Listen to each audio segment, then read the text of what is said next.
ਵਾਹਿਗੁਰੂ।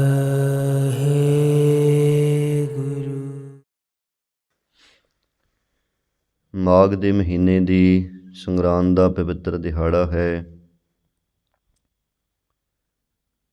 ਜਿਸ ਸੰਦਰਭ ਦੇ ਅੰਦਰ ਗੁਰੂ ਘਰ ਦੀ ਮਰਜ਼ਾਦਾ ਅਨੁਸਾਰ ਆਪਾਂ 12 ਦਾ ਪਾਠ ਸਰਵਣ ਕੀਤਾ ਹੈ। ਔਰ ਜਿਸ ਮਹੀਨੇ ਦੀ ਆਰੰਭਤਾ ਹੋ ਰਹੀ ਹੈ, ਉਸ ਮਹੀਨੇ ਦਾ ਪਾਵਨ ਸ਼ਬਦ ਆਪਾਂ ਪੜ੍ਹਿਆ ਹੈ। ਹੁਣ ਇਹ ਪਾਵਨ ਸ਼ਬਦ ਦੀ ਆਪਾਂ ਕੁਝ ਸਮਾਂ ਵਿਚਾਰ ਵਿੱਚ ਜੁੜਨਾ ਹੈ। ਸੋ ਆਪ ਮਾਈ ਭਾਈ ਸਭ ਜਾਣਦੇ ਹੋ ਕਿ ਜਿਹੜਾ ਮਾਘ ਦਾ ਮਹੀਨਾ ਹੈ, ਇਹ ਸਾਲ ਦਾ ਜਿਹੜਾ ਆਪਣਾ ਦੇਸੀ ਜਿਹਨੂੰ ਸੰਮਤ ਆਪਾਂ ਕਹਿੰਦੇ ਹਾਂ, ਉਸ ਦਾ ਇਹ 11ਵਾਂ ਮਹੀਨਾ ਹੈ।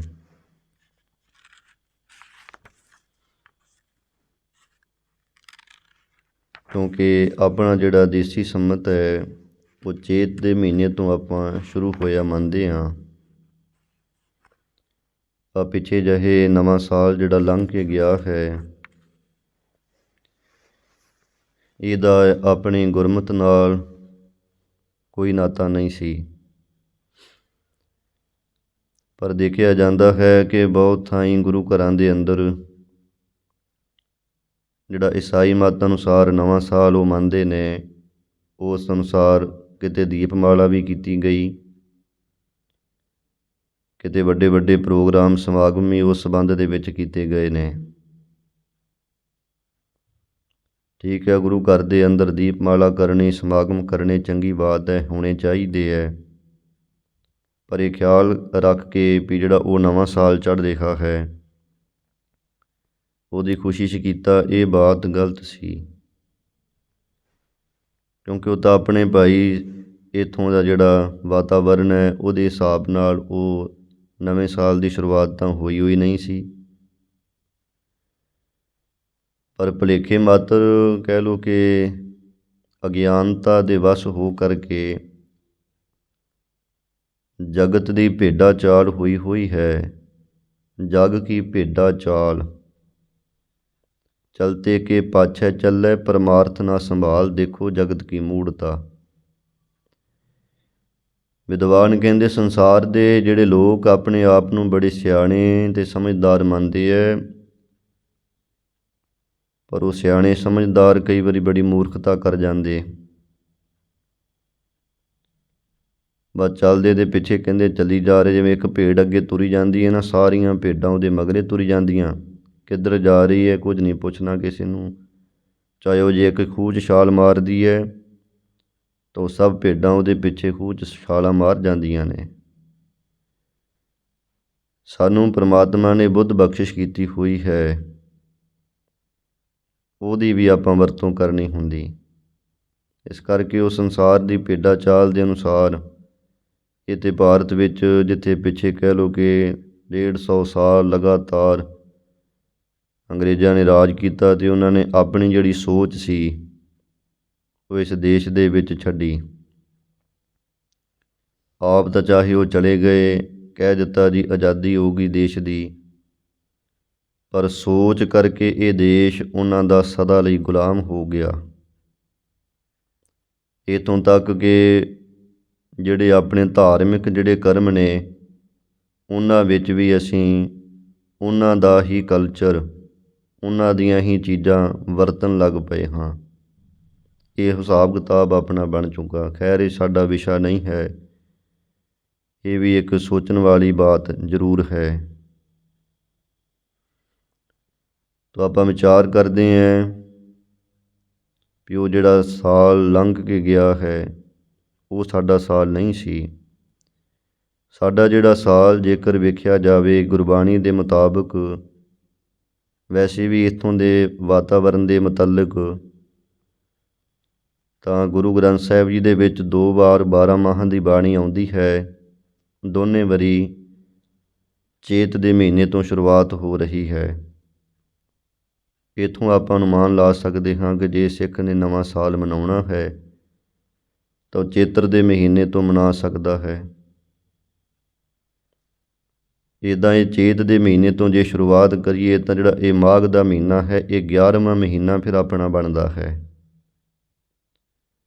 ਤੋ ਇਹ ਆਪਣੇ ਦੇਸੀ ਸੰਮਤ ਜਿਹੜਾ ਹੈ ਉਸ ਦਾ 11ਵਾਂ ਮਹੀਨਾ ਅੱਜ ਆਰੰਭ ਹੋ ਰਿਹਾ ਹੈ। ਔਰ ਇਹ ਜਿਹੜਾ ਮਾਘ ਦਾ ਮਹੀਨਾ ਹੈ, ਇੱਥੇ ਭਾਰਤ ਵਰਸ਼ ਦੇ ਵਿੱਚ ਇਸ ਮਹੀਨੇ ਨੂੰ ਵੀ ਬੜੀ ਮਹਾਨਤਾ ਦਿੱਤੀ ਗਈ ਹੈ। ਪੁਰਾਣੇ ਸਮੇਂ ਕੁਝ ਰਿਸ਼ੀ ਮੁਨੀ ਕੋ ਜਿਹੜੇ ਬ੍ਰਾਹਮਣ ਲੋਕ ਨੇ, ਉਹਨਾਂ ਨੇ ਸਮਾਜ ਦੇ ਅੰਦਰ ਬੜਾ ਵਹਿਮ ਭਰਮ ਅਤੇ ਪਖੰਡ ਆਦਿਕ ਫੈਲਾਇਆ ਹੋਇਆ ਸੀ। ਦਿਨਾਂ ਵਾਰਾਂ ਨੂੰ ਉਹਨਾਂ ਨੇ ਚੰਗੇ ਮਾੜੇ ਤਰੀਕੇ ਦੇ ਨਾਲ ਜਾਣਨ ਦਾ ਯਤਨ ਕੀਤਾ ਔਰ ਲੋਕਾਂ ਦੇ ਵਿੱਚ ਇਹ ਗੱਲਾਂ ਬਿਠਾ ਦਿੱਤੀਆਂ ਗਈਆਂ।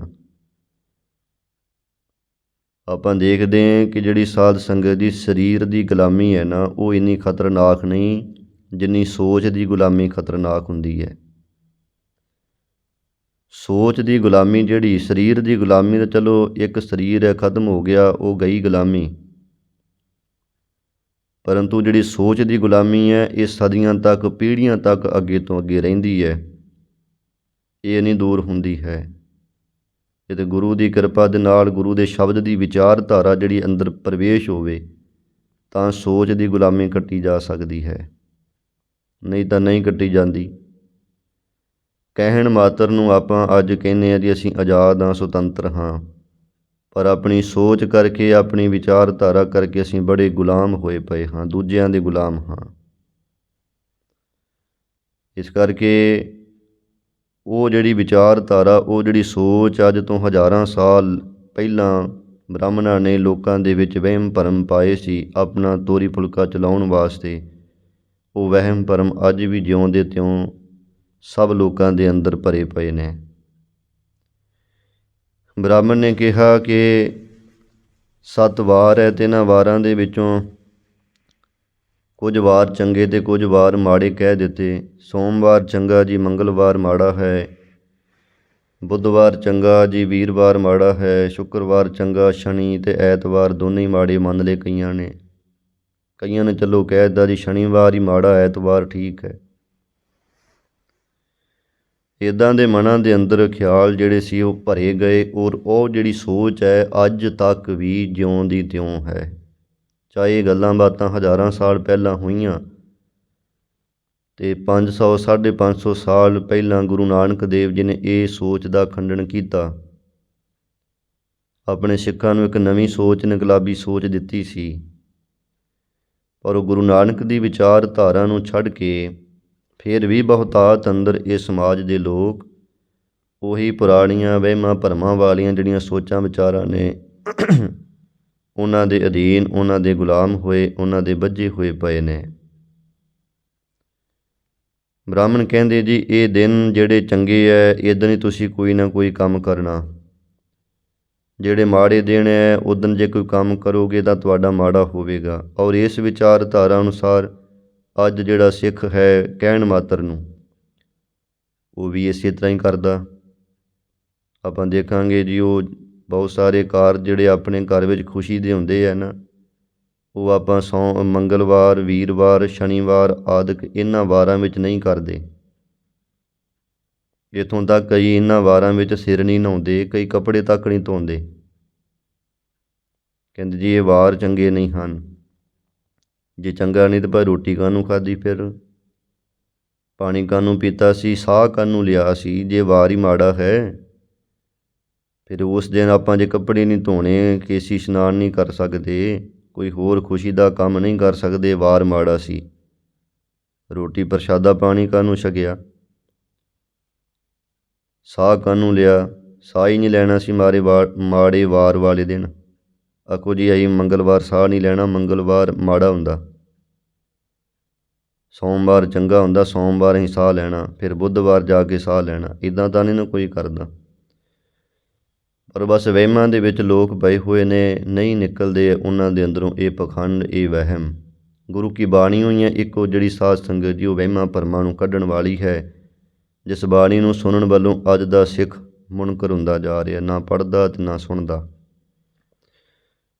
ਤਾਂ ਫਿਰ ਉਹ ਜਿਵੇਂ ਸੋਚ ਸੀ ਉਹਨਾਂ ਦੀ, ਉਹ ਫਿਰ ਉਸੇ ਤਰ੍ਹਾਂ ਹੀ ਰਹਿਣੀ ਸੀ, ਕਿਉਂਕਿ ਕੱਟਣਾ ਤਾਂ ਗੁਰਬਾਣੀ ਨੇ ਹੈ। ਉਹ ਜਿਹੜੀ ਪਖੰਡਾ ਵਹਿਮਾਂ ਭਰਮਾਂ ਵਾਲੀ ਸੋਚ ਦੀ ਗੁਲਾਮੀ ਸੀ, ਉਹਦੀਆਂ ਜੰਜੀਰਾਂ ਗੁਰਬਾਣੀ ਹੀ ਕੱਟ ਸਕਦੀ ਹੈ।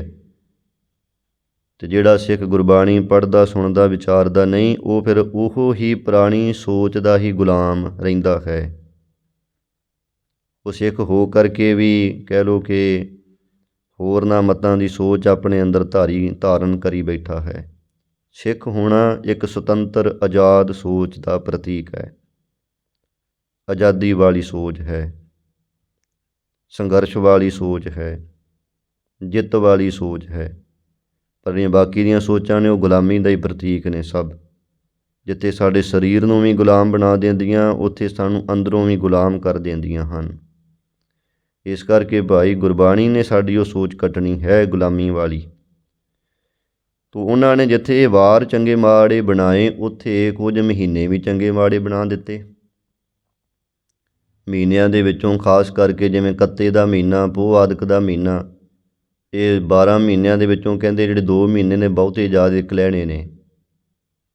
ਅੱਜ ਵੀ ਹਿੰਦੂ ਮੱਤ ਦੇ ਵਿੱਚ ਕੱਤਕ ਦੇ ਮਹੀਨੇ 'ਚ ਜੇ ਕੋਈ ਬੱਚੇ ਦਾ ਜਨਮ ਹੁੰਦਾ ਹੋਵੇ ਨਾ, ਜੇ ਹੋ ਜਾਵੇ, ਵੈਸੇ ਤਾਂ ਹੋਣ ਨਹੀਂ ਦਿੰਦੇ ਬੱਚੇ ਦਾ ਜਨਮ, ਜੇ ਹੋ ਜਾਵੇ ਤਾਂ ਉਸ ਬੱਚੇ ਨੂੰ ਬੜਾ ਕਲੈਣਾ ਮੰਨਿਆ ਜਾਂਦਾ ਹੈ। ਐਸੀ ਵਿਚਾਰਧਾਰਾ ਹੈ ਉਹਨਾਂ ਦੇ ਅੰਦਰ ਵੀ ਜੇ ਜਨਮ ਹੋ ਗਿਆ ਕੱਤੇ ਦੇ ਮਹੀਨੇ 'ਚ, ਉਹ ਕਹਿੰਦੇ ਜੀ ਇਹ ਤਾਂ ਬੜਾ ਸਾਡੇ ਲਈ ਮਾੜਾ ਬੱਚਾ ਹੈ। ਇੱਦਾਂ ਦਾ ਉਹ ਖਿਆਲ ਕਰਦੇ ਹਨ। ਪਰ ਸਾਡੇ ਸਤਿਗੁਰੂ ਨਾਨਕ ਦੇਵ ਸੱਚੇ ਪਾਤਸ਼ਾਹ ਜੀ ਕੱਤੇ ਦੀ ਪੂਰਨਮਾਸ਼ੀ ਨੂੰ ਹੀ ਪ੍ਰਗਟ ਹੋਏ। ਇਹ ਸੰਸਾਰ ਦੇ ਲੋਕਾਂ ਦਾ ਵਹਿਮ ਹੀ ਦੂਰ ਕਰ ਦਿੱਤਾ। ਪੋਹ ਦੇ ਮਹੀਨੇ ਨੂੰ ਮਾੜਾ ਸਮਝਦੇ ਸੀ। ਪੋਹ ਦੇ ਮਹੀਨੇ 'ਚ ਸਾਡੇ ਸਤਿਗੁਰੂ ਕਲਗੀਧਰ ਮਹਾਰਾਜ ਜੀ ਦੇ ਆਗਮਨ ਹੋ ਗਏ, ਪੋਹ ਸੁਦੀ 7 ਨੂੰ।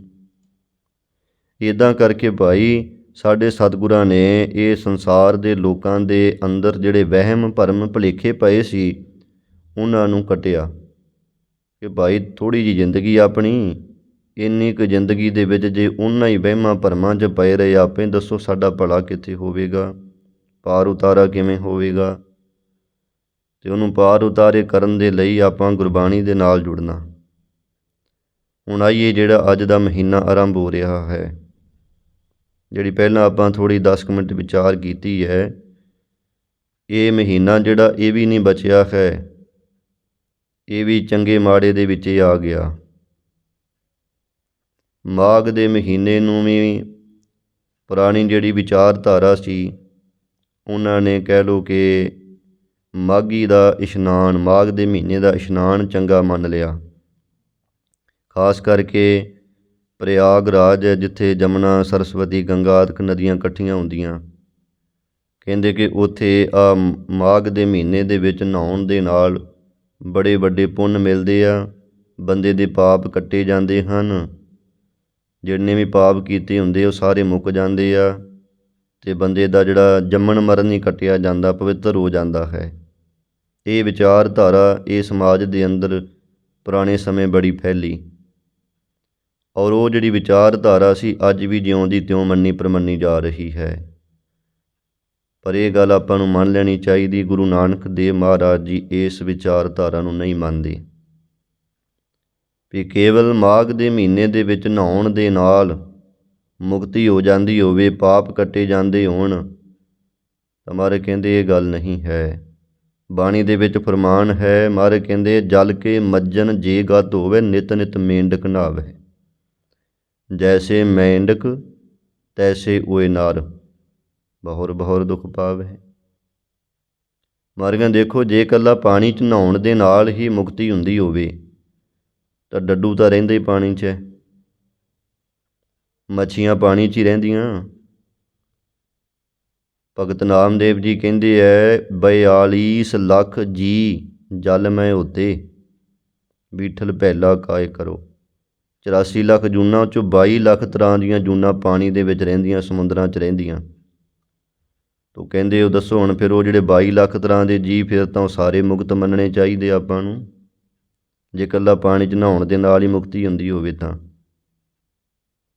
ਸਤਿਗੁਰੂ ਮਹਾਰਾਜ ਜੀ ਨੇ ਇਹ ਜਿਹੜੀ ਵਿਚਾਰਧਾਰਾ ਸੀ ਪਿਛਲੇ ਹਜ਼ਾਰਾਂ ਸਾਲਾਂ ਤੋਂ ਚੱਲੀ ਆਉਂਦੀ, ਬੰਦਾ ਕਰਮ ਚੰਗਾ ਨਹੀਂ ਕਰਦਾ ਸੀ, ਆਪਣੀ ਕਿਰਤ ਚੰਗੀ ਨਹੀਂ ਰੱਖਣੀ, ਆਪਣੀ ਸੋਚ ਚੰਗੀ ਨਹੀਂ ਰੱਖਣੀ, ਬਸ ਪਾਣੀ 'ਚ ਨਹਾ ਲੈਣਾ, ਮਹੀਨੇ ਬਾਅਦ ਕਿਤੇ ਧਾਰਮਿਕ ਸਥਾਨ ਦੀ ਯਾਤਰਾ ਕਰਕੇ ਮੱਥਾ ਟੇਕ ਲੈਣਾ, ਲਓ ਜੀ ਸਾਡਾ ਸਾਰਾ ਹੀ ਪਾਪ ਕੱਟੇ ਗਏ, ਸਾਡਾ ਜੰਮਣ ਮਰਨ ਨਹੀਂ ਕੱਟਿਆ ਗਿਆ, ਅਸੀਂ ਮੁਕਤ ਹੋ ਜਾਵਾਂਗੇ। ਪਰ ਕਹਿੰਦੇ ਇਹ ਵਿਚਾਰਧਾਰਾ ਗਲਤ ਹੈ। ਬਾਣੀ ਦੇ ਵਿੱਚ ਸਤਿਗੁਰੂ ਜੀ ਫਰਮਾਨ ਕਰਦੇ ਆ, ਪਾਪ ਕਰਹਿ ਪੰਚਾਂ ਕੇ ਬਸ ਰੇ, ਤੀਰਥ ਨਹਾਏ ਕਹੇ ਸਭ ਉਤਰੇ, ਬਹੁਰ ਕਮਾਵੇ ਹੋਏ ਨਿਸੰਕ, ਜਮਪੁਰ ਬਾਂਧ ਕਰੇ ਕਾਲੰਕ। ਉਹ ਦੱਸਦੇ ਮਹਾਰਾਜ ਜੀ ਬਾਣੀ ਦੁਆਰਾ ਸਾਨੂੰ ਸਮਝਾਉਂਦੇ, ਕਹਿੰਦੇ ਕਈਆਂ ਦਾ ਖਿਆਲ ਹੈ ਕਿ ਭਾਈ ਮਾਘ ਦੇ ਮਹੀਨੇ ਵਿੱਚ ਤੀਰਥਾਂ 'ਤੇ ਇਸ਼ਨਾਨ ਕਰਨ ਦਾ ਬੜਾ ਵੱਡਾ ਪੁੰਨ ਹੈ, ਉੱਥੇ ਨਹਾਉਣ ਦੇ ਨਾਲ ਸਾਡੇ ਸਾਰੇ ਜਿਹੜੇ ਪਾਪ ਨੇ ਲੱਥ ਜਾਂਦੇ ਆ। ਮਹਾਰਾਜ ਕਹਿੰਦੇ ਪਾਪ ਕਰਹਿ ਪੰਚਾਂ ਕੇ ਬਸ, ਪੰਜ ਜਿਹੜੇ ਕਾਮ ਕ੍ਰੋਧ ਲੋਭ ਮੋਹ ਹੰਕਾਰ ਹੈ ਨਾ, ਇਹਨਾਂ ਦੇ ਅਧੀਨ ਹੋਇਆ ਹੋਇਆ ਬੰਦਾ ਪਾਪ ਕਰਦਾ ਹੈ। ਹੁਣ ਜਿਹੜਾ ਕਹਿੰਦਾ ਜੀ ਮੇਰੇ ਪਾਪ ਲੱਥ ਗਏ, ਉਹਨੂੰ ਪੁੱਛੇ ਪਾਪ ਕੀਤੇ ਕਿਵੇਂ ਸੀ, ਪਾਪ ਹੁੰਦੇ ਕਿਵੇਂ ਆ, ਕਿਹਨੂੰ ਪਾਪ ਕਹਿੰਦੇ ਆ, ਸ਼ਾਇਦ ਉਸ ਨੂੰ ਇਹ ਚੀਜ਼ ਦਾ ਨਾ ਪਤਾ ਹੋਵੇ। ਪਰ ਸਾਡੇ ਗੁਰੂ ਮਹਾਰਾਜ ਦੱਸਦੇ ਹੈ ਕਿ ਜਿਹੜਾ ਮਨੁੱਖ ਪੰਜਾਂ ਵਿਕਾਰਾਂ ਦੇ ਅਧੀਨ ਹੈ ਉਹ ਪਾਪ ਤੋਂ ਨਹੀਂ ਬਚ ਸਕਦਾ। ਕਾਮ ਕ੍ਰੋਧ ਲੋਭ ਮੋਹ ਅਤੇ ਅਹੰਕਾਰ, ਇਹ ਪੰਜ ਵਿਕਾਰ ਹੈ, ਜਿਹੜਾ ਇਹਨਾਂ ਪੰਜਾਂ ਦੇ ਅਧੀਨ ਹੈ ਉਹ ਪਾਪ ਤੋਂ ਨਹੀਂ ਬਚ ਸਕਦਾ, ਉਹਦੇ ਕੋਲ ਪਾਪ ਹੋਵੇਗਾ ਹੀ ਹੋਵੇਗਾ। ਚਾਹੇ ਨਾ ਕਰਨ ਦਾ ਯਤਨ ਕਰੇ ਵੀ ਅਸੀਂ ਨਹੀਂ ਕਰਨਾ ਪਾਪ, ਜੇ ਪੰਜ ਵਿਕਾਰ ਅੰਦਰ ਹੈ ਫਿਰ ਵੀ ਉਹਦੇ ਕੋਲ ਪਾਪ ਹੋਣਾ ਹੀ ਹੋਣਾ। ਕਿਉਂਕਿ ਕੋਈ ਵੀ ਸੰਸਾਰ ਦਾ ਮਨੁੱਖ ਇਹਨਾਂ ਪੰਜਾਂ ਵਿਕਾਰਾਂ ਤੋਂ ਤਾਂ ਬਚਿਆ ਨਹੀਂ, ਇਹ ਤਾਂ ਸਭ ਦੇ ਅੰਦਰ ਹੀ ਬੈਠੇ ਹੋਏ ਨੇ ਪੰਜੇ ਜਿਹੜੇ ਵਿਕਾਰ ਹੈ ਭਾਈ। ਕਿਹੜਾ ਇਹ ਮਨੁੱਖ ਜਿਹੜਾ ਕਾਮ ਦੀ ਵਾਸ਼ਨਾ ਤੋਂ ਛੁੱਟ ਗਿਆ ਹੋਵੇ, ਜਿਹਦੇ ਅੰਦਰ ਕ੍ਰੋਧ ਨਾ ਹੁੰਦਾ ਹੋਵੇ, ਜਿਹਦੇ ਅੰਦਰ ਲੋਭ ਦੀ ਅੰਸ਼ ਨਹੀਂ ਹੈ, ਜਿਹਦੇ ਅੰਦਰ ਮੋਹ ਨਹੀਂ ਹੈ ਕਿਸੇ ਚੀਜ਼ ਦਾ, ਅਤੇ ਹੰਕਾਰ ਤਾਂ ਸਾਰਿਆਂ ਦੇ ਅੰਦਰ ਹੀ ਡੇਰਾ ਲਾ ਕੇ ਬੈਠਾ ਆਪਣਾ। ਇਹਨਾਂ ਪੰਜਾਂ ਤੋਂ ਭਾਈ ਛੁੱਟਣਾ ਬੜਾ ਔਖਾ, ਨਹੀਂ ਛੁੱਟਿਆ ਜਾ ਸਕਦਾ ਗੁਰੂ ਤੋਂ ਬਿਨਾਂ। ਜਿਹੜਾ ਇਹਨਾਂ ਪੰਜਾਂ ਦੇ ਅਧੀਨ ਹੈ ਤਾਂ ਉਹ ਫਿਰ ਸਮਝ ਲਓ ਕਿ ਮਨੁੱਖ ਪਾਪ ਕਰੇਗਾ ਹੀ ਕਰੇਗਾ। ਹੁਣ ਉਹ ਬੰਦਾ ਜਿਹੜਾ ਪੰਜਾਂ ਵਿਕਾਰਾਂ ਦੇ ਅਧੀਨ ਪਾਪ ਕੀਤੇ, ਜਾ ਕੇ ਤੀਰਥਾਂ 'ਤੇ ਨਹਾ ਲਿਆ, ਚੁੱਭੀ ਲਾ ਲਈ ਅਤੇ ਕਹਿੰਦਾ ਲਓ ਜੀ ਮੇਰੇ ਪਾਪ ਉਤਰ ਗਏ, ਪੰਜੇ ਵਿਕਾਰ ਛੱਡੇ ਕੋਈ ਨਹੀਂ, ਕਹਿੰਦਾ ਮੇਰੇ ਪਾਪ ਉਤਰ ਗਏ। ਮਹਾਰਾਜ ਕਹਿੰਦੇ ਬਾਹੁਰ ਕਮਾਵੇਂ ਹੋਏ ਨਿਸੰਕ, ਦੁਬਾਰਾ ਫਿਰ ਉਹਨਾਂ ਪੰਜਾਂ ਵਿਕਾਰਾਂ ਦੇ ਅਧੀਨ ਹੋਇਆ ਹੋਇਆ ਬੰਦਾ ਐ ਨਿਸ਼ੰਗ ਹੋ ਕੇ ਪਾਪ ਕਰਦਾ। ਅਤੇ ਮਹਾਰਾਜ ਕਹਿੰਦੇ ਫਿਰ ਪਤਾ ਕੀ ਹੁੰਦਾ, ਉਸ ਨੂੰ ਕਲੰਕਿਤ ਕਰਕੇ ਜਮਾਂ ਦੀ ਪੂਰੀ ਦੇ ਵਿੱਚ ਬੰਨ੍ਹ ਕੇ ਖੜਿਆਂ ਕੀਤਾ ਜਾਂਦਾ ਹੈ। ਇਕੱਲੇ ਇਕੱਲੇ ਦਾ ਫਿਰ ਕਰਮ ਦਾ ਹਿਸਾਬ ਕਿਤਾਬ ਉਹਦੇ ਕੋਲੋਂ ਲਿਆ ਜਾਂਦਾ ਹੈ। ਇਸ ਕਰਕੇ ਭਾਈ ਇਕੱਲਾ ਨਹਾਉਣ ਦੇ ਨਾਲ ਕਲਿਆਣ ਨਹੀਂ ਵੀ ਆ ਮਾਘੀ 'ਤੇ ਆਪਾਂ ਨਹਾ ਲਿਆ ਅਤੇ ਲਓ ਜੀ, ਹਾਂ ਨਹਾਉਣਾ ਚੰਗੀ ਬਾਤ ਹੈ। ਸਾਨੂੰ ਸਿੱਖਾਂ ਨੂੰ ਮਹਾਰਾਜ ਨੇ ਅੰਮ੍ਰਿਤ ਵੇਲੇ ਦਾ ਇਸ਼ਨਾਨ ਕਿਹਾ ਹੈ, ਕਰ ਇਸ਼ਨਾਨ ਸਿਮਰ ਪ੍ਰਭ ਆਪਣਾ, ਮਨ ਤਨ ਭਏ ਅਰੋਗਾ ਵੀ ਗੱਲ ਕੀਤੀ ਹੈ। ਫਿਰ ਸਤਿਗੁਰੂ ਕਾ ਜੋ ਸਿੱਖ ਅਖਾਏ, ਸੋ ਭਲਕੇ ਉਠ ਹਰਿ ਨਾਮ ਧਿਆਵੇ, ਉਦਮ ਕਰੇ ਭਲਕੇ ਪ੍ਰਭਾਤੀ, ਇਸ਼ਨਾਨ ਕਰੇ ਅੰਮ੍ਰਿਤਸਰ ਨਾਵੇ। ਇਸ਼ਨਾਨ ਦੀ ਬਾਤ ਹੈ ਗੁਰੂ ਘਰ ਦੇ ਵਿੱਚ ਮੰਨੀ ਗਈ ਹੈ, ਨਹਾਉਣਾ ਹੈ, ਪਰੰਤੂ ਇਕੱਲਾ ਸਰੀਰ ਦੇ ਨਹਾਉਣ ਦੇ ਨਾਲ ਜੇ ਕਹੀਏ ਸਾਡੇ ਅੰਦਰੋਂ ਪਾਪ ਲੱਥ ਗਏ, ਅਸੀਂ ਦੁੱਧ ਧੋਤੇ ਬਣ ਗਏ, ਮਹਾਰਾਜ ਜੀ ਕਹਿੰਦੇ ਇਹ ਵਿਚਾਰ ਗਲਤ ਹੈ, ਇਹ ਸੋਚ ਗਲਤ ਹੈ, ਇੱਦਾਂ ਨਹੀਂ ਹੁੰਦਾ। ਸੋ ਸਾਨੂੰ ਸਮਝਣ ਵਾਸਤੇ ਸੰਗਤ ਜੀ ਕਿ ਜਿਹੜਾ ਸਾਡਾ ਜੀਵਨ ਹੈ ਨਾ, ਇਹ ਦੋ ਤਰ੍ਹਾਂ ਕਰਕੇ ਚੱਲ ਰਿਹਾ ਹੈ, ਇੱਕ ਸੂਖਸ਼ਮ ਇੱਕ ਸਥੂਲ। ਸੂਖਸ਼ਮ ਕਹਿੰਦੇ ਬਰੀਕ ਅਤੇ ਸਥੂਲ ਕਹਿੰਦੇ ਮੋਟੇ ਨੂੰ। ਜਿਹੜਾ ਤਾਂ ਸਾਡਾ ਸਰੀਰ ਹੈ ਜਿਹੜਾ ਬਾਹਰ ਦਿਸ ਰਿਹਾ ਹੈ, ਇਹ ਸਰੀਰ ਨੂੰ ਸਥੂਲ ਸਰੀਰ ਕਹਿੰਦੇ ਆ, ਪਰ ਇਹਨੂੰ ਚਲਾਉਣ ਵਾਲਾ ਜਿਹੜਾ ਹੈ ਉਹ ਹੈ ਸਾਡਾ ਮਨ, ਉਹਨੂੰ ਸੂਖਸ਼ਮ ਕਹਿੰਦੇ ਆ। ਆਹ ਸਰੀਰ ਸਾਡਾ ਦਿਸਦਾ ਹੈ, ਮਨ ਸਾਡਾ ਦਿਸਦਾ ਨਹੀਂ, ਪਰ ਇਹ ਖਿਆਲ ਰਵੇ ਕਿ ਜਿੰਨੀ ਵੀ ਪਾਪਾਂ ਦੀ ਮਲੀਨਤਾ ਹੈ, ਜਿੰਨੇ ਵੀ ਪਾਪ ਨੇ, ਪਾਪਾਂ ਦੇ ਸੰਸਕਾਰ ਹੈ ਜਨਮਾਂ ਜਨਮਾਂਤਰਾਂ ਦੇ, ਉਹ ਸਭ ਮਨ ਦੇ ਵਿੱਚ ਹੀ ਪਏ ਨੇ। ਉਹਨਾਂ ਸਭਨਾਂ ਦੀ ਮੈਲ ਮਨ ਨੂੰ ਹੀ ਲੱਗੀ ਹੋਈ ਹੈ ਅਤੇ ਮਨ ਦਿਸਣ ਵਾਲਾ ਨਹੀਂ ਹੈ। ਹੁਣ ਪਾਣੀ ਵੀ ਦਿਸਣ ਵਾਲਾ, ਸਰੀਰ ਵੀ ਦਿਸਣ ਵਾਲਾ ਹੈ। ਦਿਸਣ ਵਾਲੀ ਚੀਜ਼ ਦੇ ਨਾਲ ਦਿਸਣ ਵਾਲੀ ਚੀਜ਼ ਹੀ ਸਾਫ਼ ਕੀਤੀ ਜਾ ਸਕਦੀ ਹੈ। ਜਿਵੇਂ ਭਾਂਡੇ ਨੇ, ਬਰਤਨ ਹੈ, ਜੂਠੇ ਹੋ ਗਏ, ਸਾਬਣ, ਸਰਫ, ਰੇਤਾ, ਮਿੱਟੀ, ਇਹ ਦਿਸਣ ਵਾਲੀਆਂ ਚੀਜ਼ਾਂ ਨੇ। ਇਹਨਾਂ ਦੇ ਨਾਲ ਜਿਹੜੇ ਦਿਸਣ ਵਾਲੇ ਭਾਂਡੇ ਆ ਉਹ ਸਾਫ਼ ਕੀਤੇ ਜਾ ਸਕਦੇ ਆ। ਸਰੀਰ ਹੈ ਸਾਡਾ, ਇਹ ਮੈਲਾ ਹੋ ਜਾਂਦਾ ਹੈ, ਇਹਨੂੰ ਪਾਣੀ ਨਾਲ ਧੋ ਲਈਏ ਤੇ ਸਾਫ਼ ਹੋ ਜਾਂਦਾ। ਸਰੀਰ ਦੀ ਕੁਝ ਹੱਦ ਤੱਕ ਪਵਿੱਤਰਤਾ ਹੋ ਜਾਂਦੀ ਹੈ, ਮੰਨੀ ਜਾਂਦੀ ਹੈ। ਪਰੰਤੂ ਬਾਹਰ ਸਰੀਰ ਦੇ ਉੱਤੇ ਪਾਣੀ ਪਾਉਣਾ ਤੇ ਕਹਿਣਾ ਜੀ ਸਾਡਾ ਮਨ ਸਾਫ਼ ਹੋ ਗਿਆ, ਮਹਾਰਾਜ ਕਹਿੰਦੇ ਇਹ ਗੱਲ ਨਹੀਂ ਹੈ, ਇੱਦਾਂ ਨਹੀਂ ਹੁੰਦਾ। ਜਿਵੇਂ ਕਹਿ ਲਓ ਕਿ ਭਾਂਡਾ ਅੰਦਰੋਂ ਪੂਰਾ ਜੂਠਾ, ਉਹਨੂੰ ਮੂਧਾ ਮਾਰ ਕੇ ਨਾ ਉਹਦੇ ਉੱਤੇ ਸਾਫ਼ ਪਾਣੀ ਪਾਈ ਜੋ, ਗਰਮ ਪਾਣੀ ਪਾ ਦਿਓ, ਬਾਹਰੋਂ ਮਾਂਜੀ ਜਾਓ, ਉਹਨੂੰ ਚੰਗੀ ਤਰ੍ਹਾਂ ਲਿਸ਼ਕਾ ਦਿਓ, ਅਤੇ ਕੀ ਉਹ ਸੁੱਚਾ ਹੋ ਜਾਏਗਾ ਵਿੱਚੋਂ ਤਾਂ ਜੂਠੇ ਦਾ ਜੂਠਾ ਹੀ ਹੈ, ਉਸੇ ਤਰ੍ਹਾਂ ਜੂਠ ਲੱਗੀ ਹੋਈ ਨਾ ਉਸ ਦੇ। ਇਸੇ ਤਰ੍ਹਾਂ ਜੇਕਰ ਬਾਹਰੋਂ ਆਪਾਂ ਸਰੀਰ 'ਤੇ ਹੀ ਪਾਣੀ ਪਾਉਂਦੇ ਹਾਂ, ਠੀਕ ਹੈ, ਇਹਦੇ ਨਾਲ ਸਰੀਰ ਪਵਿੱਤਰ ਹੁੰਦਾ ਹੈ, ਸਰੀਰ ਦਾ ਇਸ਼ਨਾਨ ਵੀ ਜ਼ਰੂਰੀ ਹੈ। ਪਰ ਜੇਕਰ ਸਾਡਾ ਮਨ ਹੀ ਅੰਦਰੋਂ ਮੈਲਾ ਰਿਹਾ ਤਾਂ ਫਿਰ ਇਹ ਸਰੀਰ ਦਾ ਇਸ਼ਨਾਨ ਵੀ ਕੋਈ ਬਹੁਤਾ ਉੱਥੇ ਮਹੱਤਵ ਨਹੀਂ ਰੱਖਦਾ। ਮਹਾਰਾਜ ਜੀ ਦੇ ਬਚਨ ਆਉਂਦੇ ਹੈ, ਸਤਿਗੁਰੂ ਜੀ ਫਰਮਾਉਂਦੇ, ਮਨ ਮੈਲੇ ਸਭ ਕਿਛ ਮੈਲਾ, ਤਨ ਧੋਤੈ ਮਨ ਹੱਛਾ ਨਾ ਹੋਏ, ਇਹ ਜਗਤ ਭਰਮ ਭੁਲਾਇਆ ਵਿਰਲਾ ਬੂਝੈ ਕੋਏ। ਜਿਸ ਬੰਦੇ ਦਾ ਮਨ ਮੈਲਾ ਹੈ, ਉਹਦਾ ਆਚਾਰ, ਉਹਦਾ ਵਿਹਾਰ, ਉਹਦਾ ਕਿਰਦਾਰ, ਇਹ ਸਾਰੇ ਮੈਲੇ ਹੋ ਜਾਂਦੇ ਨੇ। ਮੈਲੇ ਮਨ ਵਾਲੇ ਬੰਦੇ ਦਾ ਆਚਰਣ ਵੀ ਮੈਲਾ, ਮੈਲੇ ਮਨ ਵਾਲੇ ਬੰਦੇ ਦਾ ਜਿਹੜਾ ਵਿਹਾਰ ਹੈ, ਇੱਕ ਦੂਜੇ ਨਾਲ ਵਰਤੋਂ ਕਰਨੀ ਹੈ, ਉਹ ਵੀ ਮੈਲੀ। ਔਰ ਮੈਲੇ ਮਨ ਵਾਲੇ ਬੰਦੇ ਦਾ ਜਿਹੜਾ ਕਿਰਦਾਰ ਹੈ ਉਹ ਵੀ ਭਾਈ ਮੈਲਾ ਹੀ ਹੋ ਜਾਂਦਾ ਹੈ। ਇਸ ਕਰਕੇ ਮਹਾਰਾਜ ਕਹਿੰਦੇ ਜੇਕਰ ਮਨ ਹੀ ਮੈਲਾ ਹੈ ਆਪਣਾ, ਬਾਹਰੋਂ ਤਨ ਨੂੰ ਧੋਣ ਨਾਲ ਤੁਸੀਂ ਆਖੋ ਸਾਡੇ ਪਾਪ ਲੈ ਗਏ ਸਾਰੇ, ਅਸੀਂ ਜੀ ਮਾਘੀ ਮਨਾ ਲਈ, ਸਾਡਾ ਮਾਘ ਦਾ ਮਹੀਨਾ ਸਫਲਾ ਹੋ ਗਿਆ, ਨਹਾ ਲਿਆ ਤੇ ਅਸੀਂ ਮਹੀਨਾ ਸਫਲਾ ਹੋ ਗਿਆ। ਨਹਾਉਣ ਨਾਲ ਸਫਲਾ ਨਹੀਂ ਹੁੰਦਾ ਭਾਈ ਕਦਾ। ਬਾਹਰੋਂ ਤਨ ਨੂੰ ਧੋਣ ਦੇ ਨਾਲ ਅੰਦਰ ਮਨ ਮੈਲਾ ਹੀ ਰਹਿੰਦਾ, ਅਤੇ ਮਨ ਦੀ ਮਲੀਨਤਾ ਕਰਕੇ ਸਰੀਰ ਦੁਆਰਾ ਕੀਤੇ ਕਰਮ ਵੀ ਮੈਲੇ ਹੀ ਹੁੰਦੇ ਨੇ। ਇਹ ਧਿਆਨ ਰੱਖਣਾ, ਇਹ ਗੱਲਾਂ ਜ਼ਰੂਰੀ ਹੈ, ਸਤ ਸੰਗਤ ਦੇ ਵਿੱਚੋਂ ਸਾਨੂੰ ਸਮਝਣੀਆਂ ਪੈਣੀਆਂ। ਜ਼ਿੰਦਗੀ ਤਾਂ ਛਾਲਾਂ ਮਾਰਦੀ ਸਾਡੀ ਸੰਗਤ ਦੀ ਲੰਘਦੀ ਜਾ ਰਹੀ ਹੈ। ਅੱਗਾ ਨੇੜਾ ਆਇਆ, ਪਿੱਛਾ ਰਹਿਆ ਦੂਰ, ਅੱਗਾ ਨੇੜੇ ਆ ਰਿਹਾ ਹੈ, ਦਿਨ ਦਿਨ ਆਉਦ ਬਿਹਾਤ ਹੈ, ਫੂਟੇ ਘਟ ਜਿਉਂ ਪਾਣੀ। ਤਿੜਕੇ ਘੜੇ ਦਾ ਪਾਣੀ ਜਿਵੇਂ ਵਿੱਚੋਂ ਚਾਉਂਦਾ ਜਾਂਦਾ ਨਾ, ਤਿਵੇਂ ਸਾਡੇ ਤੇੜ ਪਈ ਹੋਈ ਆ, ਨਾਸਾਂ ਦੇ ਜਿਹੜੇ ਸੁਰਾਖ ਨੇ ਦੋ, ਇਹ ਤੇੜ ਹੀ ਪਈ ਹੋਈ ਸਰੀਰ ਨੂੰ, ਆ ਘੜੇ ਨੂੰ। ਉਹ ਘੜੇ ਦਾ ਸੁਰਾਖ ਤਾਂ ਆਪਾਂ ਬੰਦ ਕਰ ਸਕਦੇ ਹਾਂ, ਪਰ ਆ ਸਰੀਰ ਦਾ ਸੁਰਾਖ ਨਹੀਂ ਬੰਦ ਹੋਣਾ। ਇਹ ਬੰਦ ਹੋਊ ਤੇ ਫਿਰ ਵੀ ਇਹਨੇ ਭੱਜ ਜਾਣਾ। ਇਸ ਕਰਕੇ ਉਹ ਤਾਂ ਨੇੜੇ ਆ ਰਿਹਾ, ਪਰ ਜੇਕਰ ਇੰਨਾ ਜੀਵਨ ਸਾਨੂੰ ਮਿਲਿਆ, ਇਹਦੇ ਬਾਵਜੂਦ ਵੀ ਆਪਾਂ ਇਹ ਗੱਲਾਂ ਸਮਝੀਆਂ ਹੀ ਕੁਝ ਨਾ। ਦੇਖੋ ਮਾਘ ਦਾ ਮਹੀਨਾ ਪਿੱਛੇ ਵੀ ਸਾਧ ਸੰਗਤ ਜੀ ਪਿਛਲੇ ਸਾਲ ਵੀ ਆਇਆ, ਉਦੋਂ ਪਿਛਲੇ ਸਾਲ ਵੀ ਆਇਆ। ਜਿੰਨੀ ਸਾਡੀ ਉਮਰ ਹੋ, ਕਿਸੇ ਦੀ 20 ਸਾਲ, ਕਿਸੇ ਦੀ 25 ਸਾਲ, ਤੇ ਕਿਸੇ ਦੀ 50 ਸਾਲ, ਤੇ ਕਿਸੇ ਦੀ 70 80 100 ਸਾਲ ਹੋ ਗਈ ਹੋਵੇਗੀ ਉਮਰ। ਜਿੰਨੀ ਉਮਰ ਹੈ ਅਤੇ ਉਨੀ ਵਾਰੀ ਉਹਦੀ ਜ਼ਿੰਦਗੀ ਦੇ ਵਿੱਚ ਮਾਘ ਦੇ ਮਹੀਨੇ ਆਏ ਆ।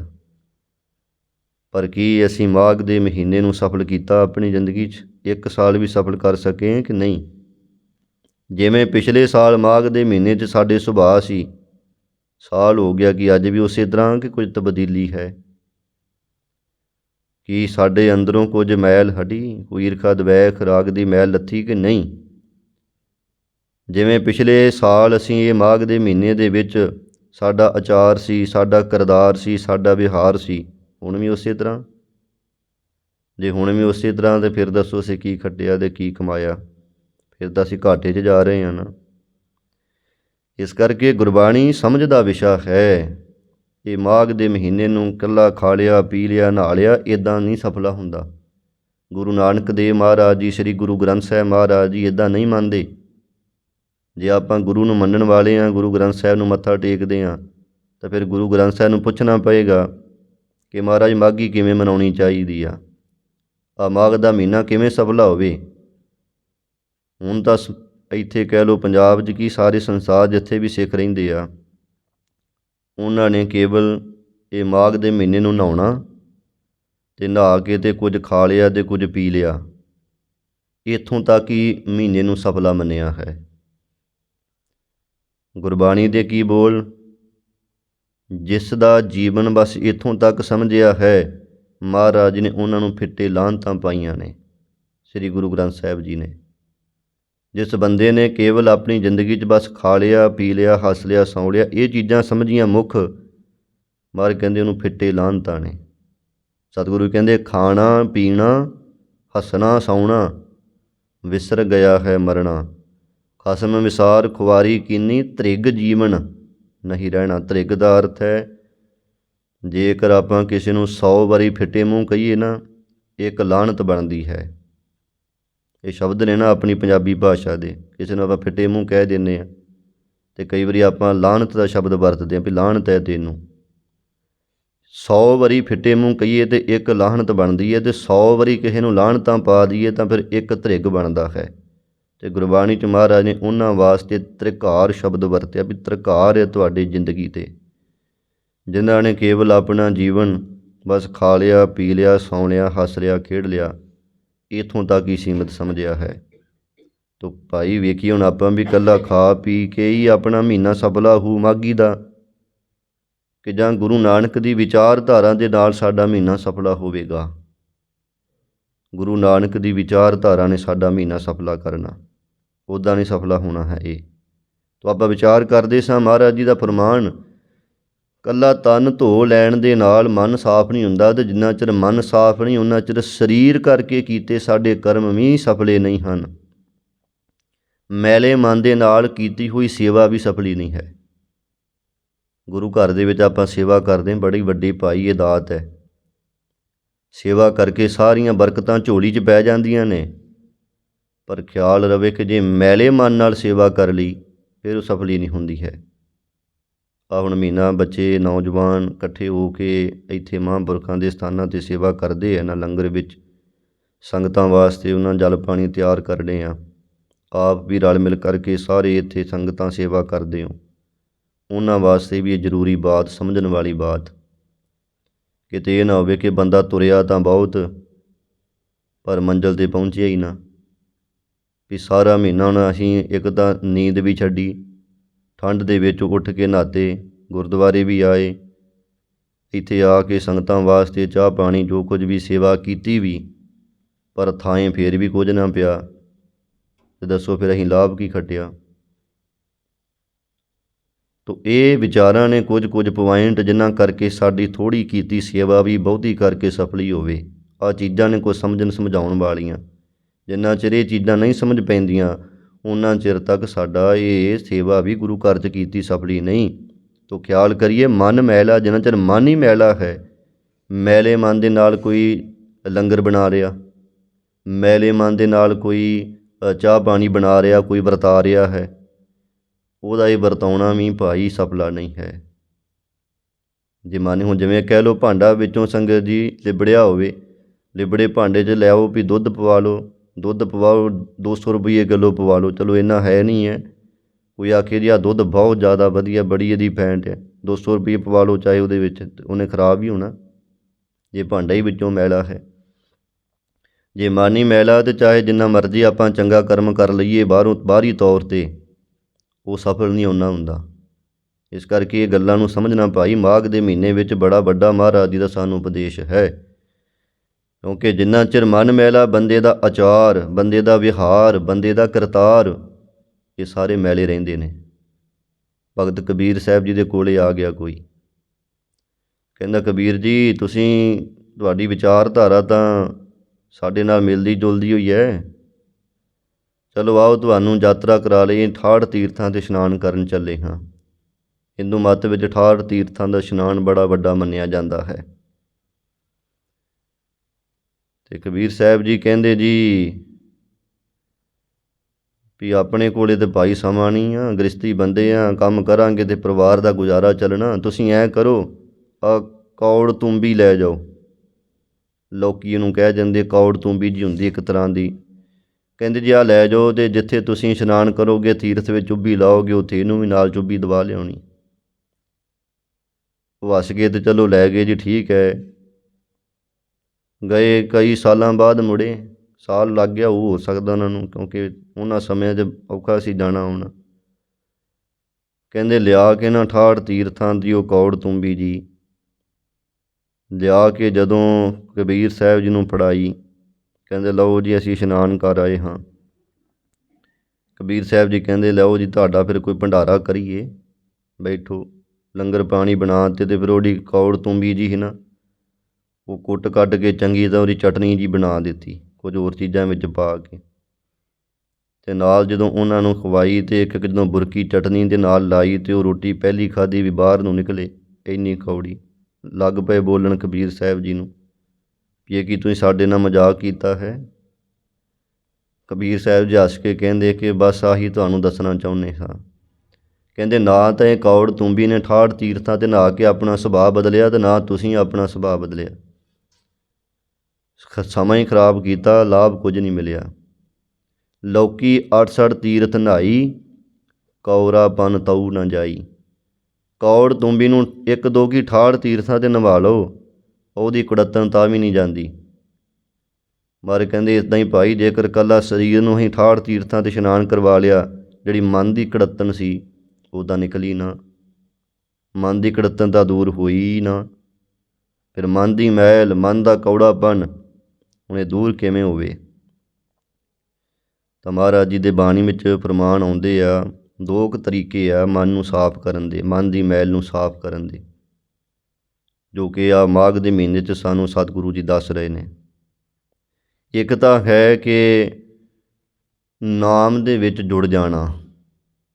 ਭਰੀਏ ਮਤ ਪਾਪਾਂ ਕੇ ਸੰਗ, ਉਹ ਧੋਪੈ ਨਾਵੈ ਕੈ ਰੰਗ। ਜਿਹੜੀ ਮਤ ਸਾਡੀ, ਮਨ ਦੀ ਬਿਰਤੀ ਸਾਡੀ ਮੈਲ ਨਾਲ ਭਰ ਗਈ ਹੈ, ਪਾਪਾਂ ਦੀ ਮੈਲ ਬੜੀ ਭਰੀ ਪਈ ਹੈ। ਜਨਮ ਜਨਮ ਕਿਸ ਮਨ ਕਉ ਮਲ ਲਾਗੀ, ਕਾਲਾ ਹੁਆ ਸਿਆਹੋ। ਕਾਲਾ ਸਿਆਹ ਹੋ ਗਿਆ ਮਨ ਸਾਡਾ, ਜਨਮਾਂ ਜਨਮਾਂਤਰਾਂ ਦੀ ਮੈਲ ਲੱਗੀ, ਉਹਨੂੰ ਸਮਝ ਨਹੀਂ ਕੁਝ ਪੈਂਦੀ। ਮੈਲ ਹੈ ਨਾ ਜਿੰਨਾ ਚਿਰ ਸੰਗਤ ਜੀ ਕੱਪੜੇ ਨੂੰ, ਉਹ ਰੰਗ ਹੀ ਨਹੀਂ ਸਾਨੂੰ ਪਤਾ ਚੱਲਣਾ ਕਿਹੜਾ ਰੰਗ ਇਹਦਾ। ਮਨ ਨੂੰ ਸਾਡੇ ਨੂੰ ਮੈਲ ਲੱਗੀ ਹੋਈ, ਉਹਨਾਂ ਚਿਰ ਬੰਦੇ ਨੂੰ ਸਮਝ ਕੁਝ ਨਹੀਂ ਪੈਂਦੀ ਆ। ਉਹਨੂੰ ਇਹ ਨਹੀਂ ਪਤਾ ਮੈਂ ਆਇਆ ਕਿੱਥੇ ਹਾਂ। ਗੁਰਦੁਆਰੇ ਆ ਕੇ ਵੀ ਸਮਝ ਨਹੀਂ ਪੈਂਦੀ, ਮੈਂ ਗੁਰਦੁਆਰੇ 'ਚ ਹਾਂ, ਮੈਂ ਇੱਥੇ ਕੀ ਕਰਨਾ ਸੀ, ਇੱਥੇ ਕੀ ਕਰ ਰਿਹਾ ਹਾਂ ਨਾ, ਉਹਦੇ ਅੰਦਰ ਨਹੀਂ ਐਸਾ ਖਿਆਲ ਪ੍ਰਗਟ ਹੁੰਦਾ, ਕਿਉਂਕਿ ਮੈਲ ਨੇ ਉਹਦੀ ਬੁੱਧੀ ਨੂੰ ਵਿਕਸ਼ਿਪਤ ਕਰ ਦਿੱਤਾ ਹੈ, ਭੁਲਾ ਦਿੱਤਾ ਹੈ ਮੈਲ ਨੇ ਉਹਦੀ ਬੁੱਧੀ ਨੂੰ। ਇਹ ਵਿਚਾਰ ਆਉਂਦੀ ਨਹੀਂ, ਕਿਉਂਕਿ ਵਿਚਾਰ ਤਾਂ ਬੁੱਧ ਨੇ ਕਰਨੀ ਸੀ ਨਾ। ਮਨ ਨੂੰ ਮੈਲ ਹੀ ਨਹੀਂ ਲੱਗੀ ਕਿ ਬੁੱਧੀ ਇਸ ਪਾਸੇ ਆਈ ਹੋਈ ਨਾ, ਉਹ ਵਿਚਾਰ ਹੀ ਨਾ ਵਿਚਾਰੀ ਕਰ ਸਕੀ। ਅਤੇ ਫਿਰ ਜੀਵਨ ਇਹ ਤਾਂ ਛਾਲਾਂ ਮਾਰਦਾ ਲੰਘਦਾ ਜਾ ਰਿਹਾ ਸਮਾਂ, ਅੱਗਾ ਨੇੜੇ ਆ ਰਿਹਾ ਹੈ, ਅਤੇ ਫਿਰ ਕਰਾਂਗੇ ਕੀ ਆਪਾਂ। ਇਸ ਕਰਕੇ ਗੁਰੂ ਨਾਨਕ ਦੀ ਵਿਚਾਰਧਾਰਾ ਨੂੰ ਸਮਝਣਾ, ਇਕੱਲਾ ਇਹ ਨਹੀਂ ਵੀ ਸਾਲਾਂ ਦੇ ਸਾਲ ਦੇਖੋ ਆ ਰਹੇ, ਮਾਘ ਦੇ ਮਹੀਨੇ ਆ ਰਹੇ, ਆਪਾਂ ਬਸ ਨਹਾ ਲਿਆ, ਖਾ ਲਿਆ, ਪੀ ਲਿਆ, ਅਤੇ ਉਹ ਜ਼ਿੰਦਗੀ ਇੱਦਾਂ ਨਹੀਂ ਸਫਲੀ ਹੋਣੀ। ਅੰਦਰਲੀ ਜਿਹੜੀ ਸਾਡੀ ਸੋਚ, ਕਿਉਂਕਿ ਇਹ ਜਿਹੜੀ ਸੋਚ ਸੀ ਨਾ, ਇਹ ਪੁਰਾਣੀ ਸੀ, ਬ੍ਰਾਹਮਣੀ ਸੋਚ ਸੀ, ਵਹਿਮਾਂ ਭਰਮਾਂ 'ਚ ਪਾਉਣ ਵਾਲੀ ਸੋਚ ਸੀ। ਅਤੇ ਗੁਰੂ ਨਾਨਕ ਦੇਵ ਜੀ ਨੇ ਇਹ ਵਿਚਾਰਧਾਰਾ ਨੂੰ, ਇਹ ਸੋਚ ਨੂੰ ਕੱਟਿਆ ਕਿ ਨਹੀਂ ਇਹ ਗਲਤ ਹੈ, ਇੱਦਾਂ ਜ਼ਿੰਦਗੀ ਸਫਲੀ ਨਹੀਂ ਹੋਣੀ। ਉਹ ਪਾਣੀ ਪਾਉਂਦੇ ਸੀ ਸੂਰਜ ਨੂੰ, ਮਹਾਰਾਜ ਨੇ ਜਾ ਕੇ ਅਤੇ ਉਹ ਉੱਥੇ ਪੱਛੋਂ ਵਾਲੇ ਪਾਸੇ ਨੂੰ ਪਾਣੀ ਪਾ ਕੇ, ਅਤੇ ਉਹਨਾਂ ਦਾ ਇਹ ਵਹਿਮ ਦੂਰ ਕੀਤਾ ਵੀ ਇਹ ਪਾਣੀ ਨਹੀਂ ਉੱਥੇ ਪਹੁੰਚਣਾ। ਇੱਦਾਂ ਕਿੰਨੀਆਂ ਮਹਾਰਾਜ ਜੀ ਨੇ ਉਦਾਹਰਨਾਂ ਦੇ ਦੇ ਕੇ, ਉਹ ਕੌਤਕ ਕਰ ਕਰਕੇ ਉਹਨਾਂ ਸਿੱਖਿਆਵਾਂ ਦਿੱਤੀਆਂ। ਪਰ ਸਾਡੇ ਜਿਹੜੇ ਕਹਿ ਲਓ ਗੁਰੂ ਨਾਨਕ ਨੂੰ ਮੰਨਣ ਵਾਲੇ ਲੋਕ ਹੈ, ਉਹ ਅੱਜ ਉਸੇ ਹੀ ਵਿਚਾਰਧਾਰਾ 'ਚ ਪੈ ਕੇ, ਅਤੇ ਉਹਨਾਂ ਨੂੰ ਹੀ ਹੁਣ ਤਾਂ ਗੁਰੂ ਘਰ ਵਿੱਚ ਵੀ ਲਾਗੂ ਕਰਨ ਲੱਗ ਪਏ। ਇਹੋ ਜਿਹਾ ਕੁਝ ਖਿਆਲ ਹੋ ਰਿਹਾ ਹੈ। ਹੁਣ ਆਪਾਂ ਦੇਖਦੇ ਹਾਂ ਈਸਾਈਅਤ ਜਿਹੜਾ ਹੈ, ਉਹਦਾ ਗੁਰੂ ਘਰ ਦੇ ਵਿੱਚ ਬਹੁਤ ਜ਼ਿਆਦਾ ਪ੍ਰਚਾਰ ਹੋਣ ਲੱਗ ਪਿਆ। ਗੁਰੂ ਘਰ ਦੀਆਂ ਰਹੁ ਰੀਤਾਂ ਜਿਹੜੀਆਂ ਨੇ, ਉਹ ਗੁਰੂ ਨਾਨਕ ਦੀ ਮੱਤ ਅਨੁਸਾਰ ਨਹੀਂ, ਉਹ ਈਸਾਈਆਂ ਦੀ ਮੱਤ ਅਨੁਸਾਰ ਸ਼ੁਰੂ ਹੋ ਗਈਆਂ। ਤੁਸੀਂ ਦੇਖੋਗੇ, ਆਪਾਂ ਕਹਿੰਦੇ ਜੀ ਸਿੱਖ ਦਾ ਵਿਆਹ ਹੁੰਦਾ, ਵਿਆਹ ਵੇਲੇ ਕੀ ਕੀਤਾ ਜਾਂਦਾ ਹੈ, ਇੱਕ ਦੂਜੇ ਦੇ ਹੱਥਾਂ 'ਚ ਛਾਪਾਂ ਪਾਉਂਦੇ ਨਾ ਲੜਕੀ ਲੜਕਾ। ਇਹ ਕਿਹਨਾਂ ਦੀ ਰਹੁ ਰੀਤੀ ਆ? ਇਹ ਗੋਰਿਆਂ ਦੀ ਹੈ, ਈਸਾਈਆਂ ਦੀ ਹੈ। ਸਿੱਖ ਧਰਮ ਦੀ ਰਹੁ ਰੀਤੀ ਨਹੀਂ ਹੈ ਇਹ। ਸਿੱਖ ਧਰਮ ਦੇ ਵਿੱਚ ਆਨੰਦ ਪੜ੍ਹਿਆ ਜਾਂਦਾ ਹੈ, ਜਿਹਨੂੰ ਆਪਾਂ ਲਾਵਾਂ ਕਹਿੰਦੇ ਹਾਂ। ਇਹ ਹੁੰਦੀ ਹੈ ਰਹੁ ਰੀਤੀ ਸਿੱਖ ਧਰਮ 'ਚ। ਇਹ ਜਦੋਂ 4 ਲਾਵਾਂ ਹੋਣਗੀਆਂ, ਅਰਦਾਸ ਹੋਵੇਗੀ, ਅਤੇ ਫਿਰ ਹੀ ਉਹ ਲੜਕੀ ਲੜਕੇ ਦੀ ਸ਼ਾਦੀ ਮੰਨੀ ਜਾਂਦੀ ਆ। ਹੁਣ ਇੱਕ ਦੂਜੇ ਦੇ ਹੱਥਾਂ 'ਚ ਛਾਪਾਂ ਪਾਉਣੀਆਂ, ਇਹ ਗੋਰੇ ਜਿਹੜੇ ਲੋਕ ਹੈ ਜਦੋਂ ਉਹ ਇੱਕ ਦੂਜੇ ਨਾਲ ਵਿਆਹ ਕਰਦੇ ਆ, ਉਹ ਉੱਥੇ ਫਿਰ ਇੱਕ ਦੂਜੇ ਦੇ ਹੱਥਾਂ ਛਾਪਾਂ ਪਾ ਦਿੰਦੇ ਅਤੇ ਉਹ ਫਿਰ ਇੱਕ ਦੂਜੇ ਦੀ ਸ਼ਾਦੀ ਮੰਨੀ ਜਾਂਦੀ। ਈਸਾਈਅਤ ਹੈ, ਦੱਸੋ ਇਹ ਆ ਗਈ ਨਾ ਆਪਣੇ ਘਰਾਂ ਦੇ ਵਿੱਚ। ਸਿੱਖਾਂ ਦੇ ਆਪਣੇ ਬੱਚੇ ਕਰਦੇ ਆ ਇਹ ਕੁਝ ਹੁਣ। ਫਿਰ ਸਭ ਤੋਂ ਵੱਡੀ ਜਿਹੜੀ ਇੱਕ ਹੋਰ ਚੀਜ਼ ਹੋ ਰਹੀ ਹੈ, ਕੇਕ ਕੱਟਣਾ। ਇਹ ਸਾਡੀ ਮਰਜ਼ਾਦਾ ਕਦੋਂ ਦੀ ਸ਼ੁਰੂ ਹੋ ਗਈ ਭਾਈ? ਜਦੋਂ ਬੱਚੇ ਦਾ ਜਨਮ ਹੁੰਦਾ ਹੈ, ਜਨਮ ਦਿਨ ਮਨਾਉਂਦੇ ਆ, ਜਾਂ ਕੋਈ ਵੀ ਅੱਜ ਕੱਲ੍ਹ ਬਾਜ਼ਾਰੋਂ ਲਿਆਉਂਦੇ ਆ ਆਪਾਂ ਕੇਕ, ਉੱਤੇ ਲਾਉਂਦੇ ਆ ਮੋਮਬੱਤੀਆਂ, ਅਤੇ ਨਾਲ ਫਿਰ ਉਹ ਇੱਕ ਪਲਾਸਟਿਕ ਜਿਹੀ ਦੀ ਕਰਦ ਦਿੰਦੇ ਆ ਅਤੇ ਉਹ 'ਤੇ ਫੇਰਦੇ ਹਾਂ। ਠੀਕ ਹੈ, ਜਨਮ ਦਿਨ ਮਨਾਉਣਾ ਚਾਹੀਦਾ, ਖੁਸ਼ੀ ਹੁੰਦੀ ਹੈ, ਪਰ ਇਹਦੇ ਨਾਲ ਸਿੱਖ ਦੇ ਵਿੱਚ ਧਰਮ ਜ਼ਰੂਰੀ ਹੈ ਪਹਿਲਾਂ, ਬਾਕੀ ਚੀਜ਼ਾਂ ਸਭ ਬਾਅਦ ਵਿੱਚ ਨੇ। ਅਤੇ ਮਨਾਉਣਾ ਜਨਮ ਦਿਨ, ਗੁਰੂ ਨਾਨਕ ਦੇ ਘਰ ਵਿੱਚ ਸਾਹਿਬਜ਼ਾਦਿਆਂ ਦੇ ਜਨਮ ਦਿਨ ਵੀ ਤਾਂ ਮਨਾਏ ਗਏ ਹੋਣਗੇ ਕਿ ਉੱਥੇ ਮਹਾਰਾਜ ਜੀ ਨੇ ਕੇਕ ਬਣਾਏ ਸੀ ਉਦੋਂ। ਇਹ ਭਾਈ ਸਾਡੀ ਰੀਤੀ ਨਹੀਂ ਹੈ। ਗੁਰੂ ਘਰ ਦੇ ਵਿੱਚ ਕੜਾਹ ਪ੍ਰਸ਼ਾਦ ਦੀ ਦੇਗ ਹੈ ਅਤੇ ਉਹਦੇ ਵਿੱਚ ਕਿਰਪਾਨ ਭੇਟ ਕੀਤੀ ਜਾਂਦੀ ਹੈ, ਨਾ ਕਿ ਕੇਕ ਜਿਹੜੇ ਬਣਾ ਕੇ ਅਤੇ ਉਹਨਾਂ ਵਿੱਚ ਉਹ ਕਿਰਪਾਨ ਫੇਰ ਦਿੰਦੇ ਨੇ ਪਲਾਸਟਿਕ ਦੀ ਬਣਾ ਕੇ। ਉਹ ਫਿਰ ਇੱਕੋ ਹੀ ਪੀਸ ਫੜ ਕੇ ਸਾਰਿਆਂ ਦੇ ਮੂੰਹ ਨੂੰ ਲਾਈ ਜਾਂਦੇ, ਕੋਈ ਸ਼ਰਾਬੀ ਹੈ ਅਤੇ ਕੋਈ ਅੰਮ੍ਰਿਤਧਾਰੀ ਹੋਵੇ, ਸਾਰੇ ਇੱਕੋ ਹੀ ਖਾਈ ਜਾਂਦੇ ਉਸੇ ਤਰ੍ਹਾਂ ਹੀ। ਇਹ ਸਾਡੀਆਂ ਰੀਤਾਂ ਥੋੜ੍ਹੀ ਹੈ ਭਾਈ। ਫਿਰ ਆ ਈਸਾਈ ਪੁਣੇ ਵਿੱਚ ਕੀ ਹੈ ਵੀ ਉਹ ਨਾ ਚਰਚ ਵਿੱਚ ਕੁਰਸੀਆਂ 'ਤੇ ਬਹਿੰਦੇ ਆ। ਹੁਣ ਆਪਾਂ ਗੁਰਦੁਆਰੇ 'ਚ ਕੀ ਕੀਤਾ? ਕੁਰਸੀਆਂ ਰੱਖ ਲਈਆਂ। ਪਹਿਲਾਂ ਤਾਂ ਬਾਹਰ ਵਿਦੇਸ਼ਾਂ 'ਚ ਵਿੱਚ ਇਹ ਬਿਮਾਰੀ ਸੀ, ਅਤੇ ਹੌਲੀ ਹੌਲੀ ਭਾਰਤ ਵਿੱਚ ਵੀ ਆ ਗਈ, ਪੰਜਾਬ 'ਚ ਆ ਗਈ, ਪੰਜਾਬ ਦੇ ਸ਼ਹਿਰਾਂ 'ਚ ਹੀ ਅਤੇ ਹੁਣ ਪਿੰਡਾਂ 'ਚ ਵੀ ਆ ਗਈ। ਪਿੰਡਾਂ ਦੇ ਵਿੱਚ ਵੀ ਗੁਰੂ ਘਰਾਂ 'ਚ ਕੁਰਸੀਆਂ ਮੇਜ਼ ਅੰਦਰ ਡਹਿ ਪਏ ਨੇ, ਹੁਣ ਅੰਦਰ ਡਾਉਣ ਲੱਗ ਪਏ। ਕੁਰਸੀਆਂ ਤੋਂ ਲੱਤਾਂ ਲਮਕਾ ਕੇ ਜਿਵੇਂ ਗੋਰੇ ਬੈਠਦੇ ਨਾ ਚਰਚ ਦੇ ਵਿੱਚ, ਇੱਦਾਂ ਸਿੱਖ ਬਹਿਣ ਲੱਗ ਪਏ ਗੁਰੂ ਗ੍ਰੰਥ ਸਾਹਿਬ ਜੀ ਦੇ ਸਾਹਮਣੇ। ਅਤੇ ਫਿਰ ਦੱਸੋ ਇਹ ਕੀ, ਇਹ ਗੁਲਾਮ ਸੋਚ ਨਹੀਂ ਹੈ? ਉਵੇਂ ਆਪਾਂ ਕਹਿੰਦੇ ਹਾਂ ਜੀ ਸਿੱਖ ਕੌਮ ਵੱਖਰੀ ਨਿਰਾਲੀ ਕੌਮ ਹੈ ਜੀ, ਖਾਲਸੇ ਦਾ ਰਾਜ ਆਊ। ਈਸਾਈ ਪੁਣਾ ਵਿੱਚ ਵਾੜ ਕੇ ਖਾਲਸੇ ਦਾ ਰਾਜ ਆਊ, ਬ੍ਰਾਹਮਣ ਪੁਣਾ ਵਿੱਚ ਵਾੜ ਕੇ ਖਾਲਸੇ ਦਾ ਰਾਜ ਆਊ, ਜਾਂ ਕੋਈ ਹੋਰ ਮਤਾਂ ਦੀਆਂ ਵਿਚਾਰਾਂ ਵਾੜ ਕੇ ਰਾਜ ਆਊ ਖਾਲਸੇ ਦਾ। ਖਾਲਸਾ ਰਾਜ ਇੱਕ ਸੁਤੰਤਰ ਗੁਰੂ ਗੋਬਿੰਦ ਸਿੰਘ ਜੀ ਦੀ ਪਵਿੱਤਰ ਸੋਚ ਹੈ। ਪਰੰਤੂ ਆਹ ਚੀਜ਼ਾਂ ਆਪਣੇ ਘਰਾਂ 'ਚ ਆਪਾਂ ਵਾੜ ਲਈਆਂ, ਪਰ ਇੱਧਰ ਧਿਆਨ ਕੋਈ ਨਹੀਂ ਕਰਦਾ ਪਿਆ ਹੈ। ਸਮਾਂ ਆਵੇਗਾ ਹੌਲੀ ਹੌਲੀ, ਜੇ ਇਹੀ ਚੀਜ਼ ਚੱਲਦੀ ਰਹੀ ਤਾਂ। ਜਿਵੇਂ ਅਖਾੜੇ ਲੱਗਦੇ ਨਾ, ਉਹ ਜਿਹਦੇ ਹੋਟਲਾਂ ਦੇ ਵਿੱਚ ਬਹਿ ਕੇ ਰੋਟੀ ਪਾਣੀ ਖਾਂਦੇ ਆ ਅਤੇ ਇੱਕ ਗਾਉਣ ਵਾਲਾ ਲੱਗਾ ਹੁੰਦਾ, ਉਹ ਗਾਈ ਜਾਂਦੇ ਆ ਅਤੇ ਉਹ ਬੈਠ ਕੇ ਉੱਥੇ ਆਰਾਮ ਨਾਲ ਆਪਣਾ ਰੋਟੀ ਪਾਣੀ ਖਾਂਦੇ। ਜੇ ਕੁਰਸੀਆਂ ਹੁਣ ਗੁਰੂ ਘਰਾਂ 'ਚੋਂ ਨਾ ਚੱਕੀਆਂ, ਅਤੇ ਫਿਰ ਕੱਲ੍ਹ ਨੂੰ ਇਹ ਵੀ ਸਮਾਂ ਆਉਣਾ ਅਤੇ ਰਾਗੀ ਸਿੰਘ ਕੀਰਤਨ ਕਰਦੇ ਹੋਣਗੇ ਅਤੇ ਵਿੱਚ ਕੁਰਸੀਆਂ ਡਾਹ ਕੇ ਅਤੇ ਆਪਣਾ ਖਾਣ ਪੀਣ ਨਾਲ ਕਰਦੇ ਹੋਣਗੇ ਸੰਗਤ ਦੇ ਜਿਹੜੇ ਲੋਕ ਨੇ। ਆਹ ਚੀਜ਼ਾਂ ਵੀ ਚੱਲਣਗੀਆਂ ਹੌਲੀ ਹੌਲੀ ਫਿਰ। ਤੋ ਇਹ ਕੀ ਹੈ ਭਾਈ? ਇਹ ਮਨ ਮੱਤਾਂ ਨੇ, ਇਹ ਦੂਜੀ ਸੋਚ ਆਪਣੇ ਅੰਦਰੇ ਸੋਚਦੇ ਅਸੀਂ ਗੁਲਾਮ ਹਾਂ, ਇਹ ਕੱਢਣੀ ਪੈਣੀ ਹੈ। ਗੁਰੂ ਨਾਨਕ ਦੀ ਸੋਚ ਅੰਦਰ ਧਾਰਨ ਕਰਨੀ ਪੈਣੀ ਹੈ, ਜੇ ਅਸੀਂ ਆਪਣਾ ਇਹ ਮਹੀਨਾ, ਇਹ ਜ਼ਿੰਦਗੀ ਨੂੰ ਸਫਲ ਕਰਨੀ ਚਾਹੁੰਦੇ ਹਾਂ ਤਾਂ। ਖੈਰ ਆਈਏ ਆਪਾਂ ਇੱਧਰ ਵਿਚਾਰ ਵੱਲ। ਵਿਚਾਰ ਚੱਲ ਰਹੀ ਸੀ ਮਨ ਦੀ ਜਿਹੜੀ ਮਲੀਨਤਾ ਹੈ, ਜਿੰਨਾ ਚਿਰ ਉਹ ਮਲੀਨਤਾ ਉਹਨਾਂ ਚਿਰ ਉਹਨੂੰ ਕੋਈ ਧਰਮ ਦੀ ਸਮਝ ਨਹੀਂ ਪੈਂਦੀ ਬੰਦੇ ਨੂੰ। ਹੁਣ ਜਿਹੜੀਆਂ ਗੱਲਾਂ ਆਪਾਂ ਕੀਤੀਆਂ ਨੇ, ਕਿਸੇ ਨਾਲ ਕਰਕੇ ਦੇਖੋ, ਉਹ ਅਗਲਾ ਗੱਲ ਪੈਣ ਨੂੰ ਜਾਂਦਾ। ਆ ਕੁਰਸੀਆਂ ਦੀ ਗੱਲ ਕਰੋ ਵੀ ਭਾਈ ਗੁਰਦੁਆਰੇ 'ਚ ਕੁਰਸੀਆਂ ਨਹੀਂ ਡਾਉਣੀਆਂ ਚਾਹੀਦੀਆਂ, ਲੰਗਰਾਂ ਦੇ ਵਿੱਚ ਵੀ ਅਤੇ ਮਹਾਰਾਜ ਦੇ ਦਰਬਾਰ ਦੇ ਵਿੱਚ, ਉਹ ਅੱਗੋਂ ਪ੍ਰਬੰਧਕ ਉੱਥੋਂ ਦੇ ਗੱਲ ਪੈ ਜਾਂਦੇ ਆ, ਅਸੀਂ ਤਾਂ ਡਾਉਣੀਆਂ, ਤੂੰ ਕਰ ਲਾ ਜੋ ਕਰਨਾ ਕਹਿੰਦੇ। ਇਹ ਹੈ ਹੁਣ ਦੇਖੋ ਖਿਆਲ ਹੋਏ ਪਏ ਕਿ ਵੀ ਉਹ ਸੋਚ ਗੁਲਾਮ ਹੋ ਚੁੱਕੀ ਹੈ, ਉਹਨਾਂ ਨੂੰ ਉਹ ਚੀਜ਼ਾਂ ਚੰਗੀਆਂ ਲੱਗਣ ਲੱਗ ਪਈਆਂ। ਆਪਾਂ ਕਈ ਵਾਰੀ ਉਹ ਗੱਲ ਵਿਚਾਰੀ ਨਾ ਵੀ ਹਾਥੀ ਦੇ ਜਦੋਂ ਬੱਚਾ ਹੁੰਦਾ ਤਾਂ ਉਹਦੇ ਪੈਰ ਨੂੰ ਸੰਗਲ ਪਾ ਕੇ ਨਾ ਅਤੇ ਉਹ ਇੱਕ ਕਿੱਲੇ ਨਾਲ ਬੰਨ੍ਹ ਦਿੰਦੇ ਆ, ਅਤੇ ਉਹ ਹਾਥੀ ਵਿਚਾਰਾ ਜ਼ੋਰ ਲਾਉਂਦਾ, ਉਦੋਂ ਕਿੱਲਾ ਉਹਦੇ ਕੋਲ ਪੁੱਟਿਆ ਨਹੀਂ ਜਾਂਦਾ। ਹੁਣ ਉਹਨੂੰ ਫਿਰ ਇਹ ਅੰਦਰ ਅਹਿਸਾਸ ਹੋ ਜਾਂਦਾ ਕਿ ਇਹ ਕਿੱਲਾ ਮੈਂ ਜ਼ਿੰਦਗੀ 'ਚ ਪੁੱਟ ਨਹੀਂ ਸਕਦਾ। ਹੁਣ ਹਾਥੀ ਵੱਡਾ ਹੋ ਗਿਆ, ਹੁਣ ਤਾਂ ਕਹਿ ਲਓ ਟਾਹਲੀਆਂ ਵੀ ਪੁੱਟ ਸਕਦਾ ਹੈ, ਪਰ ਜਦੋਂ ਉਹ ਮੁਹਾਵਤ ਲਿਆ ਕੇ ਨਾ ਉਹਦੇ ਪੈਰ ਨੂੰ ਸੰਗਲ ਪਾ ਕੇ ਅਤੇ ਕਿੱਲੇ ਨਾਲ ਬੰਨ੍ਹਦਾ, ਉੱਥੋਂ ਨਹੀਂ ਹਿੱਲਦਾ। ਕਹਿੰਦੇ ਇਹ ਨਹੀਂ ਮੇਰੇ ਕੋਲ ਪੁੱਟਿਆ ਜਾਣਾ, ਕਿਉਂਕਿ ਉਹਦੇ ਅੰਦਰ ਬੈਠ ਚੁੱਕਾ ਹੈ ਕਿ ਮੈਂ ਇਹਦਾ ਗੁਲਾਮ ਹਾਂ, ਇਹ ਮੈਂ ਨਹੀਂ ਛੱਡ ਸਕਦਾ। ਬਸ ਉਹ ਸਾਡੇ ਅੰਦਰ ਗੁਲਾਮੀ ਦੀ ਸੋਚ ਇੰਨੀ ਕੁ ਪੈ ਗਈ ਵੀ ਆਪਾਂ ਉਹ ਵਹਿਮ ਜਿਹੜੇ ਭਰਮ ਨਾ ਭੁਲੇਖੇ, ਹੁਣ ਛੱਡ ਹੀ ਨਹੀਂ ਸਕਦੇ। ਗੁਰੂ ਨਾਨਕ ਦੇਵ ਜੀ ਹੋਕਾ ਦੇ ਰਹੇ ਆ, ਪਿੰਡ ਦੇ ਵਿੱਚ 5-5 6-6 ਗੁਰੂ ਘਰ ਬਣੇ ਆ, ਹਰੇਕ ਗੁਰੂ ਘਰ ਦੇ ਵਿੱਚੋਂ ਗੁਰਬਾਣੀ ਦੀਆਂ ਆਵਾਜ਼ਾਂ ਆ ਰਹੀਆਂ, ਪਰ ਮੰਨ ਕੇ ਕੋਈ ਰਾਜੀ ਨਹੀਂ।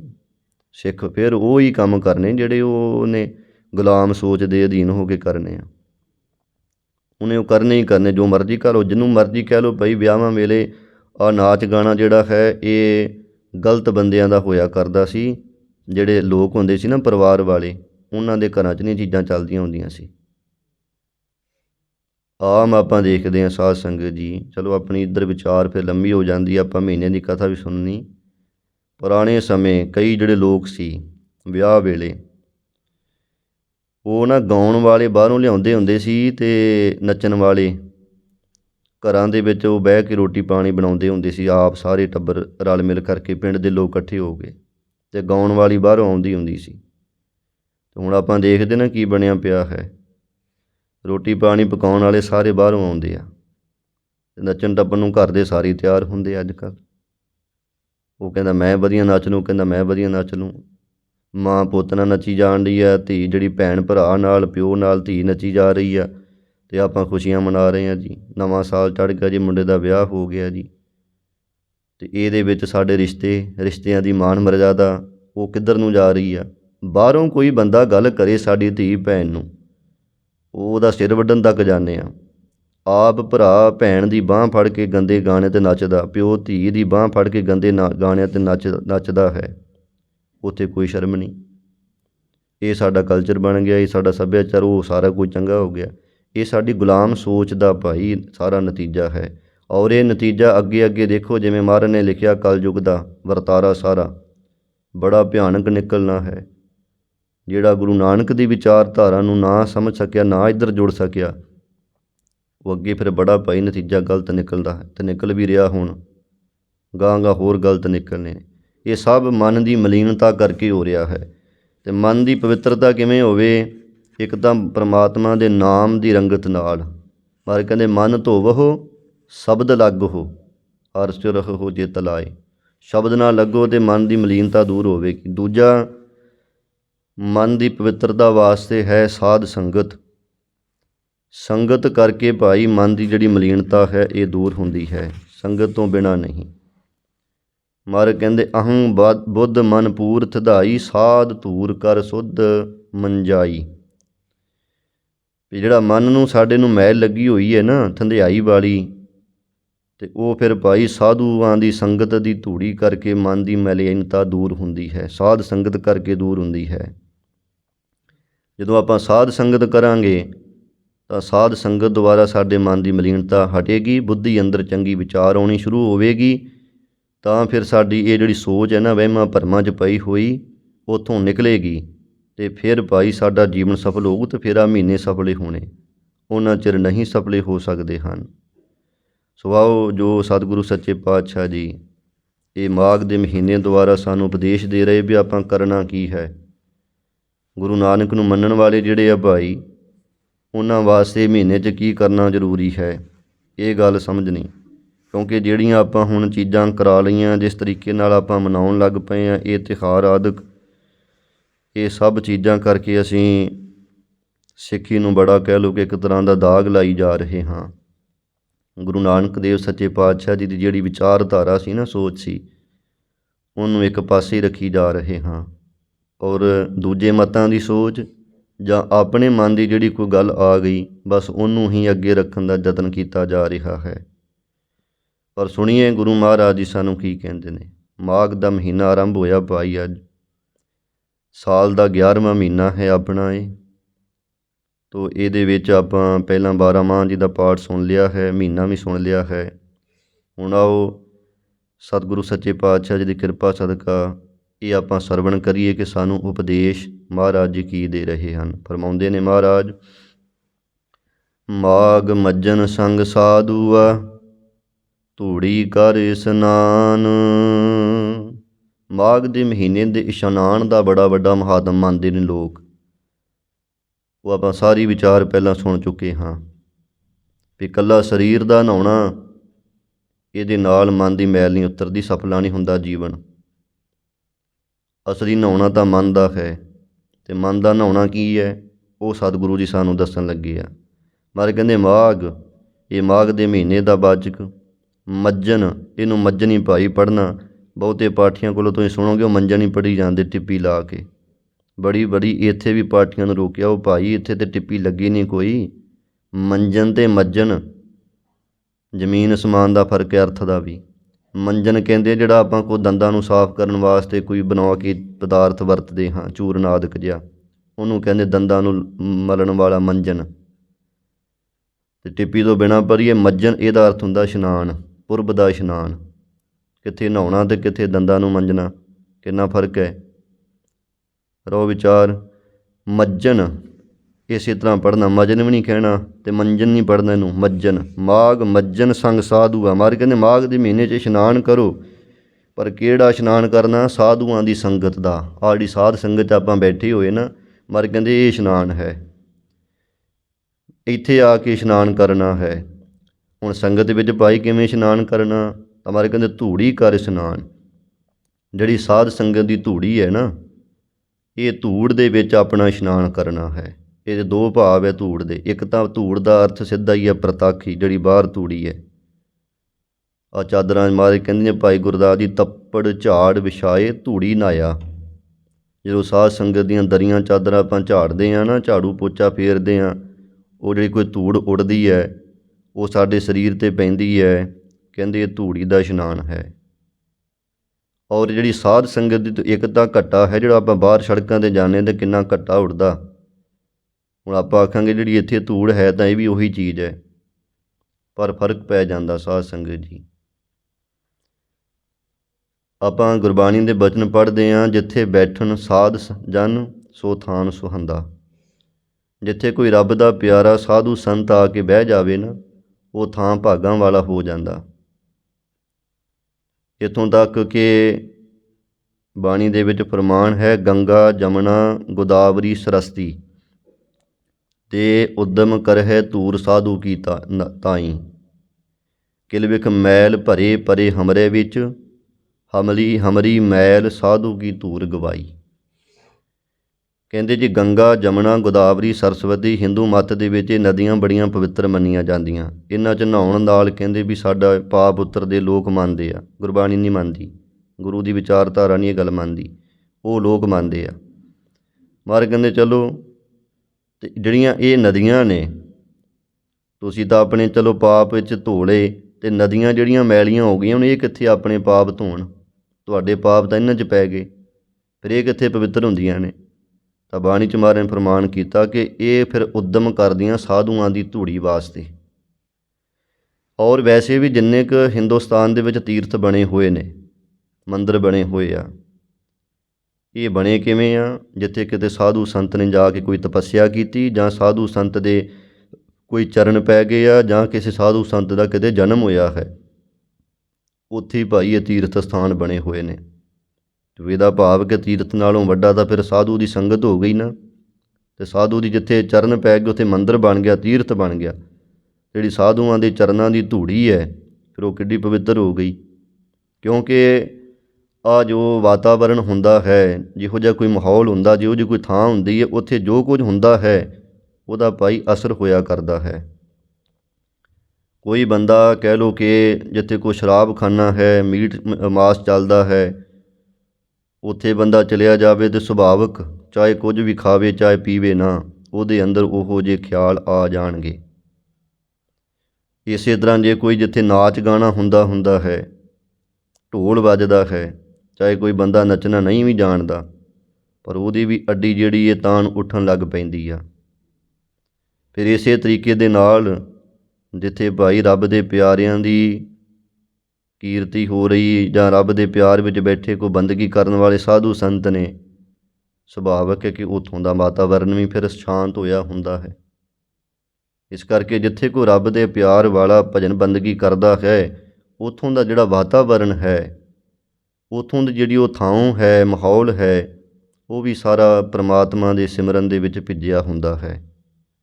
ਇੱਥੇ ਆਪਾਂ ਦੇਖਦੇ ਹਾਂ ਮਹਾਂਪੁਰਖਾਂ ਨੇ ਬੰਦਗੀ ਕੀਤੀ ਹੈ, ਅਤੇ ਉਹਨਾਂ ਦੀ ਬੰਦਗੀ ਦੀ ਜਿਹੜੀ ਖੁਸ਼ਬੋਈ ਹੈ ਉਹ ਇੱਥੇ ਵਾਯੂਮੰਡਲ ਦੇ ਵਿੱਚ ਹੀ ਫੈਲੀ ਹੋਈ ਹੈ। ਫੁੱਲਾਂ ਦੀ ਖੁਸ਼ਬੂ ਤਾਂ ਉਹਨੇ ਖਿੜਨਤਾ ਕੀ ਆ, ਜਦੋਂ ਮੁਰਝਾ ਜਾਂਦਾ ਉਹਦੀ ਖੁਸ਼ਬੂ ਵੀ ਭਾਈ ਨਾਲ ਹੀ ਖਤਮ ਹੋ ਜਾਂਦੀ। ਪਰ ਪਰਮਾਤਮਾ ਦੀ ਬੰਦਗੀ ਦੀ ਜਿਹੜੀ ਖੁਸ਼ਬੂ ਹੈ ਇਹ ਨਹੀਂ ਕਦੀ ਖਤਮ ਹੁੰਦੀ, ਉਹ ਸਦਾ ਹੀ ਉੱਥੇ ਵਾਯੂਮੰਡਲ ਦੇ ਵਿੱਚ ਖਿਲਰੀ ਰਹਿੰਦੀ ਹੈ। ਔਰ ਜਿਹੜੇ ਕਹਿ ਲਓ ਕਿ ਭੌਰੇ ਵਰਗੇ ਹੁੰਦੇ ਹੈ, ਉਹ ਫਿਰ ਆ ਕੇ ਤੇ ਉਹ ਭਾਈ ਖੁਸ਼ਬੋਈ ਨੂੰ ਗ੍ਰਹਿਣ ਕਰਦੇ ਆ, ਰਸ ਨੂੰ ਮਾਣਦੇ ਹਨ।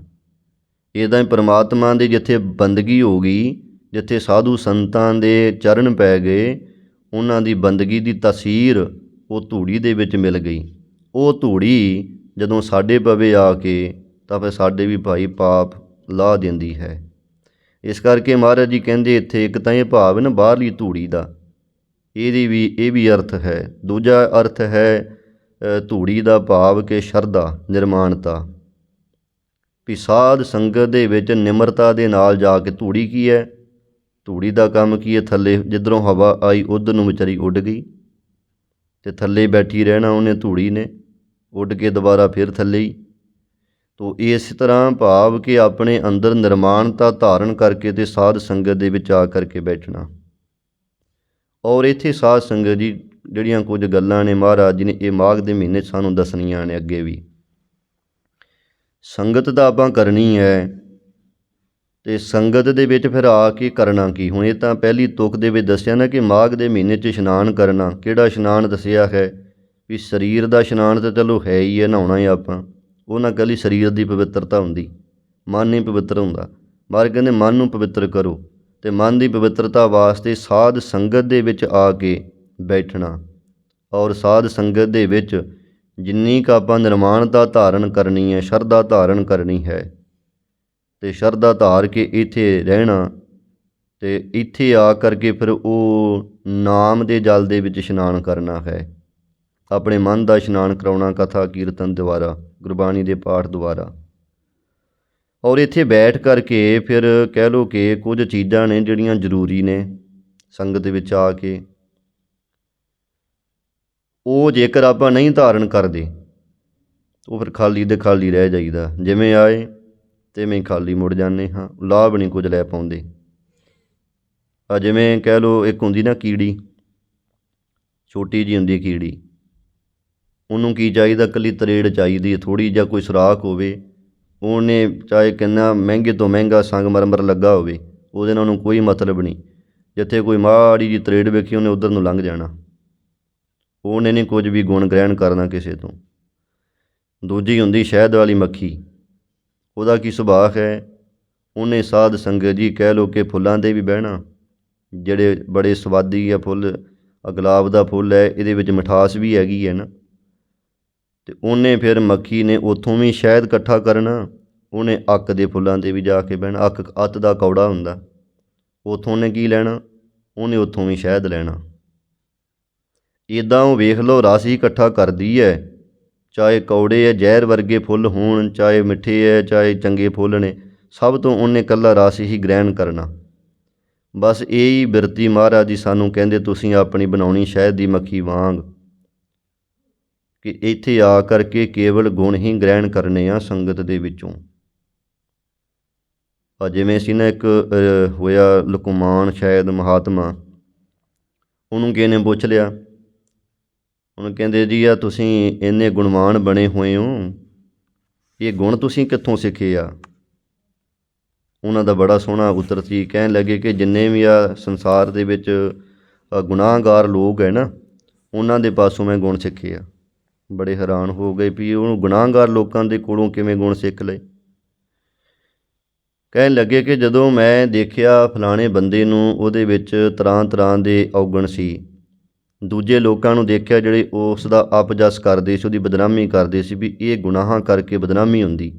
ਤਾਂ ਕਹਿੰਦੇ ਫਿਰ ਮੈਂ ਉਹਨਾਂ ਲੋਕਾਂ ਵੱਲ ਵੇਖ ਕੇ ਸਿੱਖ ਲਿਆ ਵੀ ਆਹ ਗੁਨਾਹਾਂ ਕਰਕੇ ਜੇ ਸਮਾਜ ਵਿੱਚ ਬਦਨਾਮੀ ਹੁੰਦੀ ਆ ਤਾਂ ਫਿਰ ਆਹ ਗੁਨਾਹ ਆਪਾਂ ਛੱਡ ਦਈਏ, ਇਹ ਗੁਨਾਹ ਆਪਾਂ ਨਹੀਂ ਅੱਜ ਤੋਂ ਬਾਅਦ ਕਰਨੇ। ਕਹਿੰਦੇ ਇੱਦਾਂ ਫਿਰ ਜਿਹੜੇ ਗੁਨਾਹ ਤੋਂ ਹੀਣੇ ਬੰਦੇ ਸੀ ਨਾ, ਉਹਨਾਂ ਪਾਸੋਂ ਮੈਂ ਚੰਗਾ ਜਿਹੜਾ ਕੰਮ ਸੀ ਉਹ ਸਿੱਖ ਲਿਆ। ਇਸ ਤਰੀਕੇ ਦੇ ਨਾਲ ਕਹਿੰਦੇ ਮੈਂ ਭਾਈ ਆਪਣੇ ਅੰਦਰ ਗੁਣ ਧਾਰਨ ਕਰ ਲਿਆ ਹੈ। ਤੋ ਇੱਦਾਂ ਭਾਈ ਮਹਾਰਾਜ ਜੀ ਨੇ ਸਾਨੂੰ ਵੀ ਗੁਰਬਾਣੀ 'ਚ ਇਹੀ ਕਿਹਾ, ਸਾਂਝ ਕਰੀਜੈ ਗੁਣ ਹੈ ਕੇਰੀ ਛੋੜ ਅਵਗਣ ਚੱਲੀਐ। ਪਹਿਰੇ ਪਟੰਬਰ ਕਰ ਅਡੰਬਰ ਆਪਣਾ ਪਿੜ ਮੱਲੀਐ। ਜਿੱਥੈ ਜਾਏ ਬਹੀਐ ਭਲਾ ਕਹੀਐ। ਚੋਲ ਅੰਮ੍ਰਿਤ ਪੀਜੈ ਗੁਣਾ ਕਾ ਹੋਵੈ ਵਾਸਲਾ ਕੱਢ ਵਾਸ ਲਈਜੈ। ਮਹਾਰਾਜ ਕਹਿੰਦੇ ਗੁਣਾਂ ਦੇ ਨਾਲ ਸਿੱਖ ਨੇ ਸਾਂਝ ਪਾਉਣੀ, ਔਰ ਸੰਗਤ ਵਿੱਚ ਆ ਕੇ ਗੁਣਾਂ ਦੀ ਸਾਂਝ ਪਾਉਣੀ। ਸੰਗਤ ਵਿੱਚ ਆ ਕੇ ਕਰਨਾ ਕੀ ਹੈ, ਕਿਉਂਕਿ ਸੰਗਤ ਵਿੱਚ ਆ ਤਾਂ ਗਏ, ਆ ਕੇ ਤੇ ਮੁੜ ਕੇ ਜਦੋਂ ਜਾਣਾ ਤੇ ਜਾਣ ਤੋਂ ਬਾਅਦ ਕੀ ਕਰਨਾ ਹੈ, ਇਹ ਬੜੀਆਂ ਚੀਜ਼ਾਂ ਨੇ ਸਮਝਣ ਸਮਝਾਉਣ ਵਾਲੀਆਂ। ਭਾਈ ਜੀਵਨ ਆਪਾਂ ਨੂੰ ਬੜਾ ਅਮੋਲਕ ਮਿਲਿਆ, ਔਰ ਇਹਨੂੰ ਸਫਲ ਕਰਨ ਵਾਸਤੇ ਗੁਣ ਵੀ ਬੜੇ ਅਮੋਲਕ ਚਾਹੀਦੇ ਨੇ। ਅਮੁੱਲ ਗੁਣ ਅਮੁੱਲ ਵਪਾਰ ਜਪਜੀ ਸਾਹਿਬ ਦੇ ਨਿੱਤ ਆਪਾਂ ਪੜ੍ਹਦੇ ਹਾਂ। ਗੁਣ ਬੜੇ ਅਮੋਲਕ ਨੇ, ਇਹਨਾਂ ਦਾ ਵਪਾਰ ਵੀ ਬੜਾ ਅਮੋਲਕ ਹੈ। ਤੋ ਇਹਨਾਂ ਨੂੰ ਧਾਰਨ ਕਰਨਾ, ਸੰਗਤ ਵਿੱਚ ਆਏ ਹਾਂ, ਇਹ ਕਹਿ ਲਓ ਕਿ ਕੇਵਲ ਮਨੋਰੰਜਨ ਵਾਸਤੇ ਨਹੀਂ, ਜਾਂ ਟਾਈਮ ਪਾਸ ਕਰਨ ਵਾਸਤੇ ਨਹੀਂ ਵੀ ਚੱਲ ਅੱਜ ਮਹੀਨਾ ਚੜ੍ਹਿਆ ਤੇ ਚਲੋ ਲਾਂਭਾ ਲਾ ਆਈਏ ਮਹਾਰਾਜ ਦਾ ਮੱਥਾ ਟੇਕ ਕੇ ਤੇ ਘਰ ਨੂੰ ਆ ਕੇ ਖਾ ਪੀ ਕੇ, ਨਹੀਂ। ਇਹ ਤਾਂ ਸਾਡੇ ਭਾਈ ਜੀਵਨ ਦੀ ਸਫਲਤਾ ਹੋਣੀ। ਇੱਥੇ ਸਾਡਾ ਜੰਮਣ ਮਰਨ ਮਿਟਣਾ ਹੈ। ਸਾਡੇ ਕਹਿ ਲਓ ਕਿ ਜਿੱਥੇ ਦੁਨਿਆਵੀ ਕਾਰਜ ਰਾਸ ਹੁੰਦੇ, ਉੱਥੇ ਸਾਡੇ ਪਰਲੋਕ ਦੇ ਕਾਰਜ ਵੀ ਰਾਸ ਹੋਣੇ ਹਨ। ਇਹ ਗੁਰੂ ਨਾਨਕ ਦੇ ਘਰ ਦੇ ਵਿੱਚੋਂ ਇੱਥੇ ਸੱਚ ਦਾ ਵਪਾਰ ਹੋਣਾ ਹੈ। ਇਸ ਕਰਕੇ ਇੱਥੇ ਬੜੇ ਧਿਆਨ ਦੇ ਨਾਲ ਸਾਨੂੰ ਆਉਣਾ ਚਾਹੀਦਾ, ਬੜੇ ਧਿਆਨ ਦੇ ਨਾਲ ਗੁਰੂ ਕੀ ਬਾਣੀ ਪੜ੍ਹਨੀ ਸੁਣਨੀ ਸਮਝਣੀ ਚਾਹੀਦੀ ਹੈ, ਔਰ ਉਹਨੂੰ ਆਪਣੇ ਜੀਵਨ 'ਚ ਧਾਰਨ ਕਰਨਾ ਚਾਹੀਦਾ ਹੈ। ਜੇ ਕੁਝ ਨਾ ਕਰ ਸਕੇ, ਉੱਦਾਂ ਹੀ ਚਲੇ ਗਏ, ਤਾਂ ਫਿਰ ਸਾਡਾ ਆਇਆ ਨਾ ਆਇਆ ਵਰਗਾ ਹੀ ਹੋ ਗਿਆ। ਤੋ ਇਸ ਕਰਕੇ ਚੀਜ਼ਾਂ ਜ਼ਰੂਰੀ ਸੰਗਤ ਦੇ ਵਿੱਚੋਂ ਕੀ ਕੁਝ ਕਰਨਾ ਮਹਾਰਾਜ ਜੀ ਸਾਨੂੰ ਅੱਗੇ ਦੱਸਦੇ ਨੇ। ਪਹਿਲੀ ਤੁਕ ਮਾਘ ਮੱਜਨ ਸੰਗ ਸਾਧੂਆ ਧੂੜੀ ਕਰ ਇਸ਼ਨਾਨ। ਇਹ ਧੂੜੀ ਦਾ ਇਸ਼ਨਾਨ ਕਰਨਾ। ਇਸ਼ਨਾਨ ਦੀ ਵੈਸੇ ਲੰਮੀ ਚੌੜੀ ਵਿਆਖਿਆ ਹੈ, ਉਹ ਫਿਰ ਬਹੁਤਾ ਸਮਾਂ ਲੱਗ ਜਾਏਗਾ ਵੀ ਕਿੰਨੇ ਤਰ੍ਹਾਂ ਦਾ ਇਸ਼ਨਾਨ ਹੁੰਦਾ, ਕਿਹੜਾ ਇਸ਼ਨਾਨ ਸਫਲ ਹੁੰਦਾ ਹੈ। ਜਿਵੇਂ 5 ਇਸ਼ਨਾਨਾਂ ਵੀ ਆਪਾਂ ਮੰਨਦੇ ਹਾਂ। ਇੱਕ ਹੁੰਦਾ ਵਾ ਪਿੰਡੇ ਇਸ਼ਨਾਨ ਹੋ ਗਿਆ, ਇੱਕ ਸਣੇ ਕੇਸੀ ਇਸ਼ਨਾਨ ਵੀ ਹੁੰਦਾ ਹੈ, ਫਿਰ ਇੱਕ ਧੂੜੀ 'ਚ ਇਸ਼ਨਾਨ ਹੋ ਗਿਆ ਹੈ, ਫਿਰ ਇਸੇ ਤਰ੍ਹਾਂ ਇੱਕ ਗਿਆਨ ਦਾ ਇਸ਼ਨਾਨ, ਨਾਮ ਦਾ ਇਸ਼ਨਾਨ, ਬੜੇ ਤਰ੍ਹਾਂ ਦੇ ਇਸ਼ਨਾਨ ਮੰਨੇ ਹਨ। ਉਹ ਲੰਮੀ ਚੌੜੀ ਇੱਕ ਵਿਸ਼ਾ ਵੱਖਰਾ ਟੋ ਵਿਚਾਰ। ਤੋ ਇਹ ਸੰਗਤ ਵਿੱਚ ਆਪਾਂ ਆ ਕੇ ਤੇ ਇੱਥੇ ਸ਼ਰਧਾ ਭਾਵਨਾ ਧਾਰ ਕੇ ਇਸ਼ਨਾਨ ਕਿਹੜਾ ਕਰਨਾ ਹੁਣ, ਨਾਮ ਦਾ ਇਸ਼ਨਾਨ ਹੋ ਗਿਆ, ਜੋ ਨਾਮ ਸੁਣਿਆ ਜਾਂ ਧੂੜੀ ਪਈ, ਇਹ ਇਸ਼ਨਾਨ ਹੋ ਗਿਆ। ਜਾਂ ਸੰਗਤ ਵਿੱਚ ਆ ਕੇ ਧੂੜੀ ਹੋ ਜਾਣਾ, ਭਾਵ ਅਤਿਅੰਤ ਦੀ ਨਿਮਰਤਾ ਧਾਰਨ ਕਰ ਲੈਣੀ, ਨਿਮਾਨ ਅੰਦਰ ਆ ਜਾਣੀ ਮਨ ਦੇ, ਇਹ ਹੀ ਮਾਰਗ ਕਹਿੰਦੇ ਇਸ਼ਨਾਨ ਹੋ ਗਿਆ। ਹੁਣ ਫਿਰ ਕੀ ਕਰਨਾ ਸੰਗਤ ਵਿੱਚ ਬਹਿ ਕੇ, ਉਹ ਦੱਸਦੇ ਅੱਗੇ, ਜਿਹੜੀ ਕਿ ਸਾਡੇ ਲਈ ਜ਼ਰੂਰੀ ਚੀਜ਼ ਹੈ। ਜਦੋਂ ਬਿਨਾਂ ਸਾਡਾ ਸੰਗਤ 'ਚ ਆਇਆ ਸਫਲਾ ਹੀ ਕੁਝ ਨਹੀਂ ਹੁੰਦਾ। ਉਹ ਕੀ ਹੈ, ਅਗਲੀ ਤੁਕ ਆਪਾਂ ਪੜ੍ਹੀਏ। ਹਰਿ ਕਾ ਨਾਮ ਧਿਆਏ ਸੁਣ ਸਭਨਾ ਨੂੰ ਕਰ ਦਾਨ। ਇੱਥੇ ਲਿਆ ਕੇ ਹੁਣ ਮਹਾਰਾਜ ਨੇ ਸਾਨੂੰ 3 ਚੀਜ਼ਾਂ ਦੱਸੀਆਂ ਨੇ ਬੜੀਆਂ ਜ਼ਰੂਰੀ, ਜਿਹੜੇ ਆਪਾਂ ਸਤ ਸੰਗਤ ਵਿੱਚ ਆ ਕੇ ਬੈਠੇ ਹਾਂ। 2 ਚੀਜ਼ਾਂ ਸਾਨੂੰ ਇੱਥੇ ਕਰਨ ਵਾਸਤੇ ਕਹੀਆਂ ਮਹਾਰਾਜ ਨੇ, ਔਰ ਇੱਕ ਚੀਜ਼ ਸਾਨੂੰ ਨਾਲ ਲੈ ਕੇ ਜਾਣ ਲਈ ਕਹੀ ਹੈ। ਮੁੜ ਕੇ ਇਹਨਾਂ 3 ਚੀਜ਼ਾਂ ਦਾ ਸਾਨੂੰ ਲਾਭ ਵੀ ਦੱਸਣਗੇ ਵੀ ਜੇ ਆਪਾਂ ਇਹ 3 ਚੀਜ਼ਾਂ ਆਪਣੀ ਜ਼ਿੰਦਗੀ 'ਚ ਕਰ ਲਈਆਂ, ਆ ਮਾਘ ਦੇ ਮਹੀਨੇ 'ਚ ਕਰ ਲਈਆਂ, ਨਿੱਤ ਕਰ ਲਈਆਂ, ਤਾਂ ਫਿਰ ਸਾਡਾ ਜੀਵਨ ਸਫਲ ਹੈ। ਫਿਰ ਮਿਲੂਗਾ ਕੀ ਸਾਨੂੰ, ਉਹ ਫਿਰ ਅਗਲੀਆਂ ਤੁਕਾਂ ਦੱਸਣਗੇ, ਉਹ ਵੀ ਆਪਾਂ ਪੜ੍ਹਦੇ ਹਾਂ। ਪਹਿਲਾਂ ਇਹਦੀ ਵਿਚਾਰ ਕਰੀਏ, ਸੰਗਤ ਵਿੱਚ ਆ ਕੇ ਕਰਨਾ ਕੀ। 2 ਚੀਜ਼ਾਂ ਸਾਨੂੰ ਕਰਨ ਵਾਸਤੇ ਕਹੀਆਂ, ਹਰਿ ਕਾ ਨਾਮ ਧਿਆਏ ਸੁਣ। 2 ਚੀਜ਼ਾਂ ਹੋ ਗਈਆਂ, ਇੱਕ ਧਿਆਉਣਾ ਔਰ ਇੱਕ ਸੁਣਨਾ। ਪਰਮਾਤਮਾ ਦਾ ਨਾਮ ਇੱਥੇ ਸੰਗਤ ਵਿੱਚ ਆ ਕੇ ਧਿਆਉਣਾ ਵੀ ਹੈ, ਅਤੇ ਪਰਮਾਤਮਾ ਦਾ ਨਾਮ ਇੱਥੇ ਬਹਿ ਕੇ ਸੁਣਨਾ ਵੀ ਹੈ। ਇਹ 2 ਚੀਜ਼ਾਂ ਜੇ ਆਪਾਂ ਕਰੀਏ, ਇਹਨਾਂ 2 ਚੀਜ਼ਾਂ ਕਰਕੇ ਜੀਵਨ ਦੀ ਸਫਲਤਾ। ਹੁਣ ਆਪਾਂ ਦੇਖੀਏ ਬਹੁਤਾਤ ਅੰਦਰ ਸੰਗਤ 'ਚ ਲੋਕ ਆਉਂਦੇ ਆ, ਪਰ ਨਾ ਤਾਂ ਰੱਬ ਦਾ ਨਾਂ ਧਿਆਉਂਦੇ ਅਤੇ ਨਾ ਹੀ ਉਹ ਸੁਣਦੇ ਕੁਝ ਹਨ। ਆਪਣੀਆਂ ਹੀ ਗੱਲਾਂ ਸੁਣਾ ਕੇ ਲੰਘ ਜਾਂਦੇ ਹਨ। ਦੱਸੋ ਫਿਰ ਉਹ ਖਾਲੀ ਨਾ ਜਾਣਗੇ ਤਾਂ ਹੋਰ ਕੀ ਕਰਨਗੇ। ਸਤਿਗੁਰੂ ਜੀ ਕਹਿੰਦੇ ਮਾਘ ਦੇ ਮਹੀਨੇ 'ਚ ਤੂੰ ਜੇ ਮੇਰੇ ਕੋਲ ਆਇਆ ਹੈ ਤਾਂ ਲੈ ਫਿਰ ਤੈਨੂੰ ਮੈਂ ਆਹ ਚੀਜ਼ਾਂ ਦੱਸਦਾ, ਤੂੰ ਆਹ ਕੰਮ ਕਰੀ। ਬੰਦਾ ਕਿਸੇ ਕੋਲ ਮਿਲਣ ਜਾਂਦਾ, ਉਹਨੂੰ ਕਹਿੰਦੇ ਜੀ ਮੈਂ ਬੜਾ ਦੁਖੀ ਹਾਂ, ਮੇਰਾ ਕੋਈ ਹੱਲ ਕਰ। ਉਹ ਕਹਿੰਦਾ ਲੈ ਭਾਈ ਤੂੰ ਫਿਰ ਆਹ ਕਰੀ ਅਤੇ ਤੇਰਾ ਆਹ ਕੰਮ ਸਫਲਾ ਹੋ ਜੂ। ਅਤੇ ਜੇ ਉਹਨੂੰ ਕਰਾਂਗੇ ਤਾਂ ਸਫਲ ਹੋਊ ਨਾ। ਇੱਦਾਂ ਹੀ ਆਪਾਂ ਗੁਰੂ ਕੋਲ ਹੋਏ, ਮਹਾਰਾਜ ਜੀ ਮਾਘ ਦਾ ਮਹੀਨਾ ਸ਼ੁਰੂ ਹੋ ਗਿਆ, ਕਿਰਪਾ ਕਰੋ ਸਾਡੇ ਦੁੱਖ ਮੇਟ ਦਿਓ, ਜੰਮਣ ਮਰਨ ਮੇਟੋ ਸਾਡਾ, ਕਾਰੋਬਾਰ ਨਹੀਂ ਚੱਲਦਾ, ਨਹੀਂ ਕੰਮ ਹੁੰਦਾ। ਫਿਰ ਮਹਾਰਾਜ ਕਹਿੰਦੇ ਠੀਕ ਹੈ ਕਾਕਾ, ਤੂੰ ਐਂ ਕਰ ਵੀ ਆਹ 3 ਕੰਮ ਕਰ, ਅਤੇ ਇਹ ਕਰੇਂਗਾ ਤਾਂ ਤੇਰਾ ਸਫਲਾ ਹੋ ਜੂ। ਹੁਣ ਕਰਨਾ ਆਪਾਂ ਜੇ ਕੁਝ ਹੈ ਹੀ ਨਹੀਂ, ਜੇ ਕੀਤਾ ਹੀ ਨਾ ਮੰਨੀ ਨਾ ਮਹਾਰਾਜ ਜੀ ਦੀ, ਫਿਰ ਤਾਂ ਸਾਡਾ ਆਇਆ ਸਫਲਾ ਨਹੀਂ ਨਾ। ਫਿਰ ਮੰਨਣਾ ਪੈਣਾ ਸਾਨੂੰ ਕਿ ਨਾ ਵਾਕਈ ਸਫਲਾ ਨਹੀਂ ਆਈ, ਗੁਰੂ ਦੀ ਗੱਲ ਮੰਨੀ ਕੋਈ ਨਹੀਂ। ਅਸੀਂ ਤਾਂ ਆਪਣੀਆਂ ਹੀ ਉੱਥੇ ਮਨਾ ਕੇ ਆ ਗਏ, ਖਾ ਲਿਆ ਪੀ ਲਿਆ ਉੱਥੇ ਅਤੇ ਆ ਗਏ ਘਰਾਂ ਨੂੰ। ਇੱਦਾਂ ਨਹੀਂ ਗੱਲ ਨਿਭਦੀ। ਮਹਾਰਾਜ ਜੀ ਕਹਿੰਦੇ ਹਰ ਕਾ ਨਾਮ ਧਿਆਏ। ਸੰਗਤ ਵਿੱਚ ਆਇਆ ਅਤੇ ਇੱਥੇ ਇੱਕ ਰੱਬ ਦਾ ਨਾਮ ਧਿਆ ਪਹਿਲਾਂ ਦਾ, ਵਾਹਿਗੁਰੂ ਵਾਹਿਗੁਰੂ ਕਰਦਾ ਆ ਧਿਆ। ਇੱਥੇ ਬਹਿ ਕੇ ਧਿਆਉਣਾ ਹਿਰਦੇ ਦੇ ਨਾਲ ਹੁੰਦਾ ਹੈ, ਜਪਣਾ ਜ਼ੁਬਾਨ ਦੇ ਨਾਲ ਹੁੰਦਾ ਹੈ, ਸਿਮਰਨਾ ਚਿੰਤਨ ਹੁੰਦਾ ਮਨ ਦੀ ਬਿਰਤੀ ਦੇ ਨਾਲ। ਧਿਆਉਣਾ ਵੱਖਰੀ ਬਾਤ ਹੈ, ਜਪਣਾ ਵੱਖਰੀ ਬਾਤ ਹੁੰਦੀ ਆ। ਇਹ ਧਿਆਉਣ ਦੀ ਗੱਲ ਕੀਤੀ ਮਹਾਰਾਜ ਨੇ। ਇੱਕ ਤਾਂ ਜਪਣਾ ਹੁੰਦਾ ਨਾ, ਆਪਾਂ ਜ਼ੁਬਾਨ ਨਾਲ ਕਹਿੰਦੇ ਵਾਹਿਗੁਰੂ ਵਾਹਿਗੁਰੂ, ਇਹ ਤਾਂ ਪਹਿਲੀ ਪੌੜੀ ਆਪਣੀ, ਪਹਿਲੀ ਸਟੇਜ ਹੈ। ਧਿਆਉਣਾ ਫਿਰ ਅੱਗੇ ਹੈ। ਮਹਾਰਾਜ ਕਹਿੰਦੇ ਹੁਣ ਧਿਆ ਜਪਦਾ ਆ ਘਰੋਂ ਜਦੋਂ ਚੱਲਿਆ, ਵਾਹਿਗੁਰੂ ਵਾਹਿਗੁਰੂ ਜ਼ੁਬਾਨ ਦੇ ਨਾਲ। ਜਦੋਂ ਸੰਗਤ 'ਚ ਬਹਿ ਗਿਆ, ਇੱਥੇ ਹੁਣ ਥੋੜ੍ਹਾ ਸਮਾਂ ਬਹਿ ਕੇ ਅਤੇ ਉਹ ਨਾਮ ਨੂੰ ਧਿਆ। ਭਾਵ ਚੌਂਕੜਾ ਲਾ, ਸਿੱਧਾ ਹੋ ਜਾ ਅਤੇ ਅੰਦਰ ਆਪਣੀ ਜਿਹੜੀ ਬਿਰਤੀ ਹੈ ਨਾ, ਅੰਦਰ ਜਿਹੜਾ ਸਾਹ ਆ ਰਿਹਾ ਹੈ ਜਾਂ ਅੰਦਰ ਜਿਹੜਾ ਸਾਡੇ ਖਿਆਲ ਆ ਰਿਹਾ ਹੈ, ਉਹਦੇ ਵਿੱਚ ਹੁਣ ਤੂੰ ਪਰਮਾਤਮਾ ਦਾ ਚਿੰਤਨ ਕਰ। ਉਹੀ ਮੰਤਰ ਨੂੰ ਜ਼ੁਬਾਨ ਨਾਲ ਦਾ ਹੁਣ ਬੋਲ, ਹੁਣ ਉਹਦੇ ਨਾਲ ਕਰ। ਹੁਣ ਆਪਾਂ ਨਾ ਜ਼ੁਬਾਨ ਨਾਲ ਕੀਤਾ ਅਤੇ ਨਾ ਉਹਦੇ ਨਾਲ ਦਿਲ ਨਾਲ ਕੀਤਾ, ਅਤੇ ਫਿਰ ਦੱਸੋ ਆਪਾਂ ਘਾਟੇ 'ਚ ਰਹਿ ਗਏ। ਅਗਲੀ ਗੱਲ ਸੁਣ। ਮਹਾਰਾਜ ਕਹਿੰਦੇ ਫਿਰ ਹੁਣ ਸੁਣ ਵੀ ਆ ਕੇ ਗੁਰੂ ਦੀ ਗੱਲ। ਸੁਣਨਾ ਹੀ ਸੰਗਤ ਜੀ ਕਹਿ ਲਓ ਸਾਡੇ ਜੀਵਨ ਦੇ ਵਿੱਚ ਸੁਣਨ ਤੋਂ ਸ਼ੁਰੂਆਤ ਹੋਣੀ ਹੈ। ਅਤੇ ਆਪਣੀਆਂ ਉਮਰਾਂ ਲੰਘ ਗਈਆਂ, ਗੁਰੂ ਦੀ ਗੱਲ ਸੁਣੀ ਕੁਝ ਨਹੀਂ ਅਜੇ ਤੱਕ। ਕਿਉਂਕਿ ਮਹਾਰਾਜ ਜੀ ਦੇ ਫਰਮਾਨ ਹਨ, ਸੁਣਨ ਦਾ ਕਿੱਡਾ ਵੱਡਾ ਲਾਭ ਹੈ। ਸੁਣ ਕਰਕੇ ਹੀ ਪਰਮਾਤਮਾ ਦਾ ਪ੍ਰੇਮ ਸਾਡੇ ਅੰਦਰ ਪੈਦਾ ਹੋਏਗਾ। ਸੁਣ ਸੁਣ ਨਾਮ ਤੁਮਹਾਰਾ ਪ੍ਰੀਤਮ, ਪ੍ਰਭ ਵੇਖਣ ਕਾ ਚਾਓ। ਜੇ ਰੱਬ ਦੇ ਵੇਖਣ ਦਾ ਚਾਅ ਪੈਦਾ ਕਰਨਾ ਤਾਂ ਫਿਰ ਰੱਬ ਦੇ ਨਾਮ ਨੂੰ ਸੁਣਨਾ ਪਵੇਗਾ। ਮਹਾਰਾਜ ਕਹਿੰਦੇ ਦੁੱਖ ਰੋਗ ਸੰਤਾਪ ਉਤਰੇ, ਸੁਣੀ ਸੱਚੀ ਬਾਣੀ। ਸੁਣਿਆ ਦੁੱਖ ਪਾਪ ਕਾ ਨਾਸ। ਕਿੰਨੇ ਪ੍ਰਮਾਣ ਲੈ ਲਈਏ ਆਪਾਂ ਗੁਰਬਾਣੀ ਵਿੱਚੋਂ, ਸੁਣਨ ਦੇ ਹੀ ਸੈਂਕੜੇ ਹਜ਼ਾਰਾਂ ਪ੍ਰਮਾਣ ਹਨ। ਸੁਣਨ ਕਰਕੇ ਭਾਈ ਜੀਵਨ ਸਫਲ ਹੋਣਾ। ਤੁਹਾਰੇ ਕਹਿੰਦੇ ਦੋ ਕੰਮ ਕਰੋ, ਇੱਕ ਸੁਣੋ ਇੱਥੇ ਬਹਿ ਕੇ ਸੰਗਤ ਵਿੱਚ। ਜੇ ਆ ਕੇ ਇੱਥੇ ਆਪਣੇ ਰੌਲਾ ਗੌਲਾ ਪਾ ਕੇ ਲੰਘ ਗਏ ਅਤੇ ਫਿਰ ਦੱਸੋ ਅਸੀਂ ਕੀ ਖੱਟ ਕੇ ਲੈ ਗਏ। ਅਸੀਂ ਆਏ ਅਖੇ ਜੀ ਅਸੀਂ ਮਾਘ ਦਾ ਮਹੀਨਾ ਮਨਾਇਆ, ਕੀ ਮੰਨਿਆ ਜੀ ਮਾਘ ਦਾ ਮਹੀਨਾ? ਉਹ ਸਗੋਂ ਨਾਰਾਜ਼ ਕਰ ਲਿਆ ਸੀ ਨਾ, ਮੰਨਿਆ ਤਾਂ ਕੁਝ ਨਹੀਂ। ਉਹ ਆਪਾਂ ਹੀ ਕਹਿ ਲਓ ਕਿ ਬਸ ਖਾਣ ਪੀਣ ਤੱਕ ਸੀਮਿਤ ਹੋ ਗਏ। ਆਹ ਦੇਖਾਂਗੇ ਆਪਾਂ ਹੁਣ, ਆਹ ਮਾਘ ਦੇ ਮਹੀਨੇ ਸੰਗਤ ਬਥੇਰੀ ਆਉਂਦੀ ਹੈ, ਪਰ ਭਾਈ ਇਕੱਲੇ ਖਾਣ ਪੀਣ ਤੱਕ ਸੀਮਿਤ ਨਾ ਰਿਹੋ।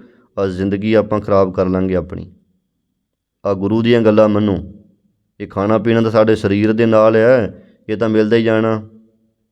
ਇਹ ਤਾਂ ਸਾਰਾ ਸਾਲ ਆਪਾਂ ਕੋਈ ਭੁੱਖੇ ਥੋੜ੍ਹੀ ਰਹਿੰਦੇ, ਘਰਾਂ 'ਚ ਖਾਂਦੇ ਹੀ ਹੈ ਕੁਝ ਨਾ ਕੁਝ ਤਾਂ। ਤੋ ਇਸ ਕਰਕੇ ਇਹ ਜੋ ਆਹ ਚੀਜ਼ਾਂ ਜ਼ਰੂਰੀ ਨੇ ਆਪਣੀ ਜ਼ਿੰਦਗੀ ਦੇ ਲਈ। ਇੱਕ ਤਾਂ ਪਰਮਾਤਮਾ ਦਾ ਨਾਮ ਧਿਆਉਣਾ, ਦੂਜਾ ਨਾਮ ਨੂੰ ਸੁਣਨਾ। ਇਹ ਦੋ ਚੀਜ਼ਾਂ ਇੱਥੇ ਕਰਨੀਆਂ ਸੰਗਤ ਵਿੱਚ। ਹੁਣ ਜਦੋਂ ਜਾਣਾ ਇੱਥੋਂ ਘਰ ਨੂੰ, ਫਿਰ ਕੀ ਕਰਨਾ? ਸਭਨਾ ਨੂੰ ਕਰ ਦਾਨ। ਫਿਰ ਜੋ ਸੁਣਿਆ ਹੈ ਇੱਥੇ ਬਹਿ ਕੇ ਆਪਾਂ, ਭਾਈ ਮਾਘ ਦੇ ਮਹੀਨੇ 'ਚ ਆਹ ਕੁਝ ਕਰੀਦਾ ਹੁੰਦਾ, ਇਹ ਦੂਜੇ ਨੂੰ ਦੱਸਣ ਦਾ ਦਾਨ ਕਰਨਾ। ਸਭਨਾਂ ਨੂੰ, ਜਿੰਨੇ ਵੀ ਆਪਣੇ ਘਰ ਦੇ ਪਰਿਵਾਰ ਦੇ ਜਿਹੜੇ ਮੈਂਬਰ ਨਹੀਂ ਆਏ ਇੱਥੇ ਸੰਗਤ ਦੇ ਵਿੱਚ, ਉਹਨਾਂ ਨੂੰ ਜਾ ਕੇ ਦੱਸੋ ਭਾਈ ਅੱਜ ਸਾਡੇ ਸਤਿਗੁਰੂ ਮਹਾਰਾਜ ਜੀ ਨੇ ਗੁਰਬਾਣੀ ਦੁਆਰਾ ਸਾਨੂੰ ਆਹ ਉਪਦੇਸ਼ ਦਿੱਤਾ ਹੈ।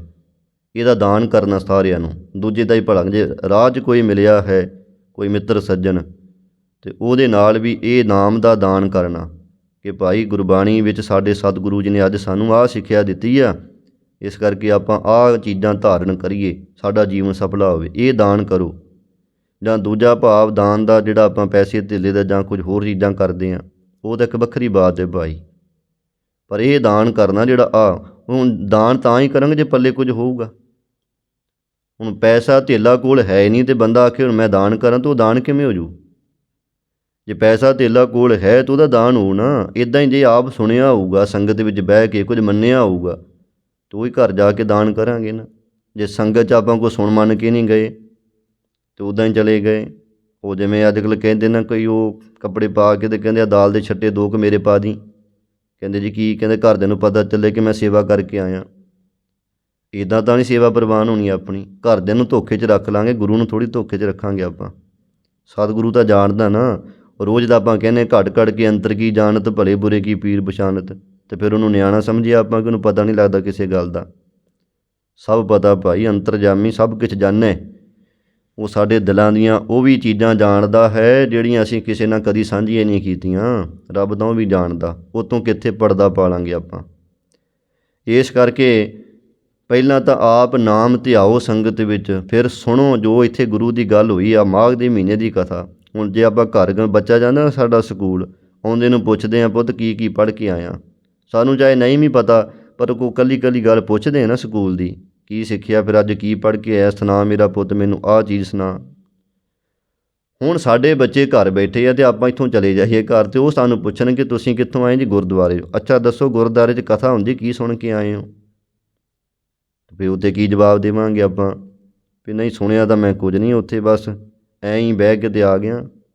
ਉਹ ਕਹਿੰਦੇ ਫਿਰ ਦੱਸੋ ਵੀ ਤੁਸੀਂ ਤਾਂ ਫਿਰ ਸਾਡੇ ਨਾਲੋਂ ਵੀ ਨਿਆਣੇ ਹੋਏ, ਅਸੀਂ ਤਾਂ ਸਕੂਲ ਜਾਂਦੇ ਚੱਲ 2 ਅੱਖਰ ਪੜ੍ਹ ਕੇ ਤਾਂ ਆਉਂਦੇ ਹਾਂ, ਅਤੇ ਤੁਹਾਨੂੰ ਤਾਂ ਉਮਰਾਂ ਲੰਘ ਗਈਆਂ ਅਤੇ ਤੁਸੀਂ ਅਜੇ ਤੱਕ ਕੋਈ 1 ਅੱਖਰ ਵੀ ਨਹੀਂ ਪੜ੍ਹਿਆ ਹੈ ਗੁਰਦੁਆਰੇ ਦਾ। ਫਿਰ ਸ਼ਾਇਦ ਸਾਡੇ ਕੋਲ ਜਵਾਬ ਨਾ ਹੋਵੇ। ਇਹ ਗੱਲਾਂ ਸੰਗਤ ਜੀ ਸੱਚੀਆਂ ਨੇ, ਕਈ ਵਾਰੀ ਸਾਨੂੰ ਥੋੜ੍ਹੀਆਂ ਔਖੀਆਂ ਲੱਗਣ ਲੱਗ ਪੈਂਦੀਆਂ, ਪਰ ਹੈ ਸੱਚ ਹੈ। ਤੋ ਮਹਾਰਾਜ ਜੀ ਕਹਿ ਰਹੇ ਨੇ ਹਰ ਕਾ ਨਾਮ ਧਿਆਏ ਸੁਣ ਸਭਨਾਂ ਨੂੰ ਕਰ ਦਾਨ, ਇਹ 3 ਚੀਜ਼ਾਂ ਕਰਨੇ। ਪਰ ਆਪਾਂ ਕੇਵਲ ਦੁਨਿਆਵੀ ਜਿਹੜਾ ਬਾਹਰ ਵਾਲਾ ਦਾਨ ਹੈ ਨਾ, ਉਹਨੂੰ ਬਹੁਤੀ ਤਰਜੀਹ ਦੇ ਦਿੱਤੀ ਕਿ ਬਸ ਉਹ ਹੀ ਦੇ ਦੇਣਾ, ਇਹਦੋਂ ਵੱਧ ਕੋਈ। ਠੀਕ ਹੈ, ਉਹ ਸਾਨੂੰ ਦੇਣ ਦਾ ਵੀ ਮਹਾਰਾਜ ਨੇ ਹੁਕਮ ਕੀਤਾ, ਇੱਥੋਂ ਤੱਕ 10ਵਾਂ ਹਿੱਸਾ ਦੇਣ ਦਾ ਹੁਕਮ ਕੀਤਾ ਹੋਇਆ ਵੀ ਆਪਣੀ ਕਮਾਈ ਦਾ 10ਵਾਂ ਹਿੱਸਾ ਤੁਸੀਂ ਕਿਸੇ ਗਰੀਬ ਦੀ ਮਦਦ ਕਰੋ, ਰੱਖਿਆ ਕਰੋ, ਕਿਸੇ ਨੂੰ ਆਹ ਕਰੋ ਆਹ ਕਰੋ। ਠੀਕ ਹੈ, ਇਹਦੇ ਨਾਲ ਵੀ ਆਪਣਾ ਅੰਦਰ ਥੋੜ੍ਹੀ ਮਿਲਵਰਤਨ ਆਉਂਦਾ ਹੈ, ਸਮਾਜ ਦੇ ਪ੍ਰਤੀ ਪ੍ਰੇਮ ਭਾਵਨਾ ਆਉਂਦੀ ਹੈ। ਸਾਡੇ ਸਤਿਗੁਰਾਂ ਨੇ ਸਾਨੂੰ ਇਹ ਚੀਜ਼ ਸਿਖਾਈ ਹੋਈ। ਪਰ ਦਾਨ ਇਕੱਲਾ ਲੰਗਰ ਦਾ ਨਹੀਂ ਹੈ, ਹੋਰ ਵੀ ਬਹੁਤ ਕੁਝ ਦਾਨ ਹੈ। ਕਈ ਵਾਰੀ ਆਪਾਂ ਚਲੋ ਅੱਗੇ ਬੇਨਤੀ ਕੀਤੀ ਹੈ, ਸਮਾਂ ਉੱਪਰ ਹੋ ਰਿਹਾ ਹੈ, ਪਰ ਦਾਨ ਕਰਨ ਦਾ ਵੀ ਸਾਨੂੰ ਤਰੀਕਾ ਪਤਾ ਹੋਵੇ ਵੀ ਆਹ ਚੀਜ਼ ਦਾਨ ਕਰਨੀ ਚਾਹੀਦੀ ਹੈ, ਆਹ ਚੀਜ਼ ਦੀ ਲੋੜ ਹੈ।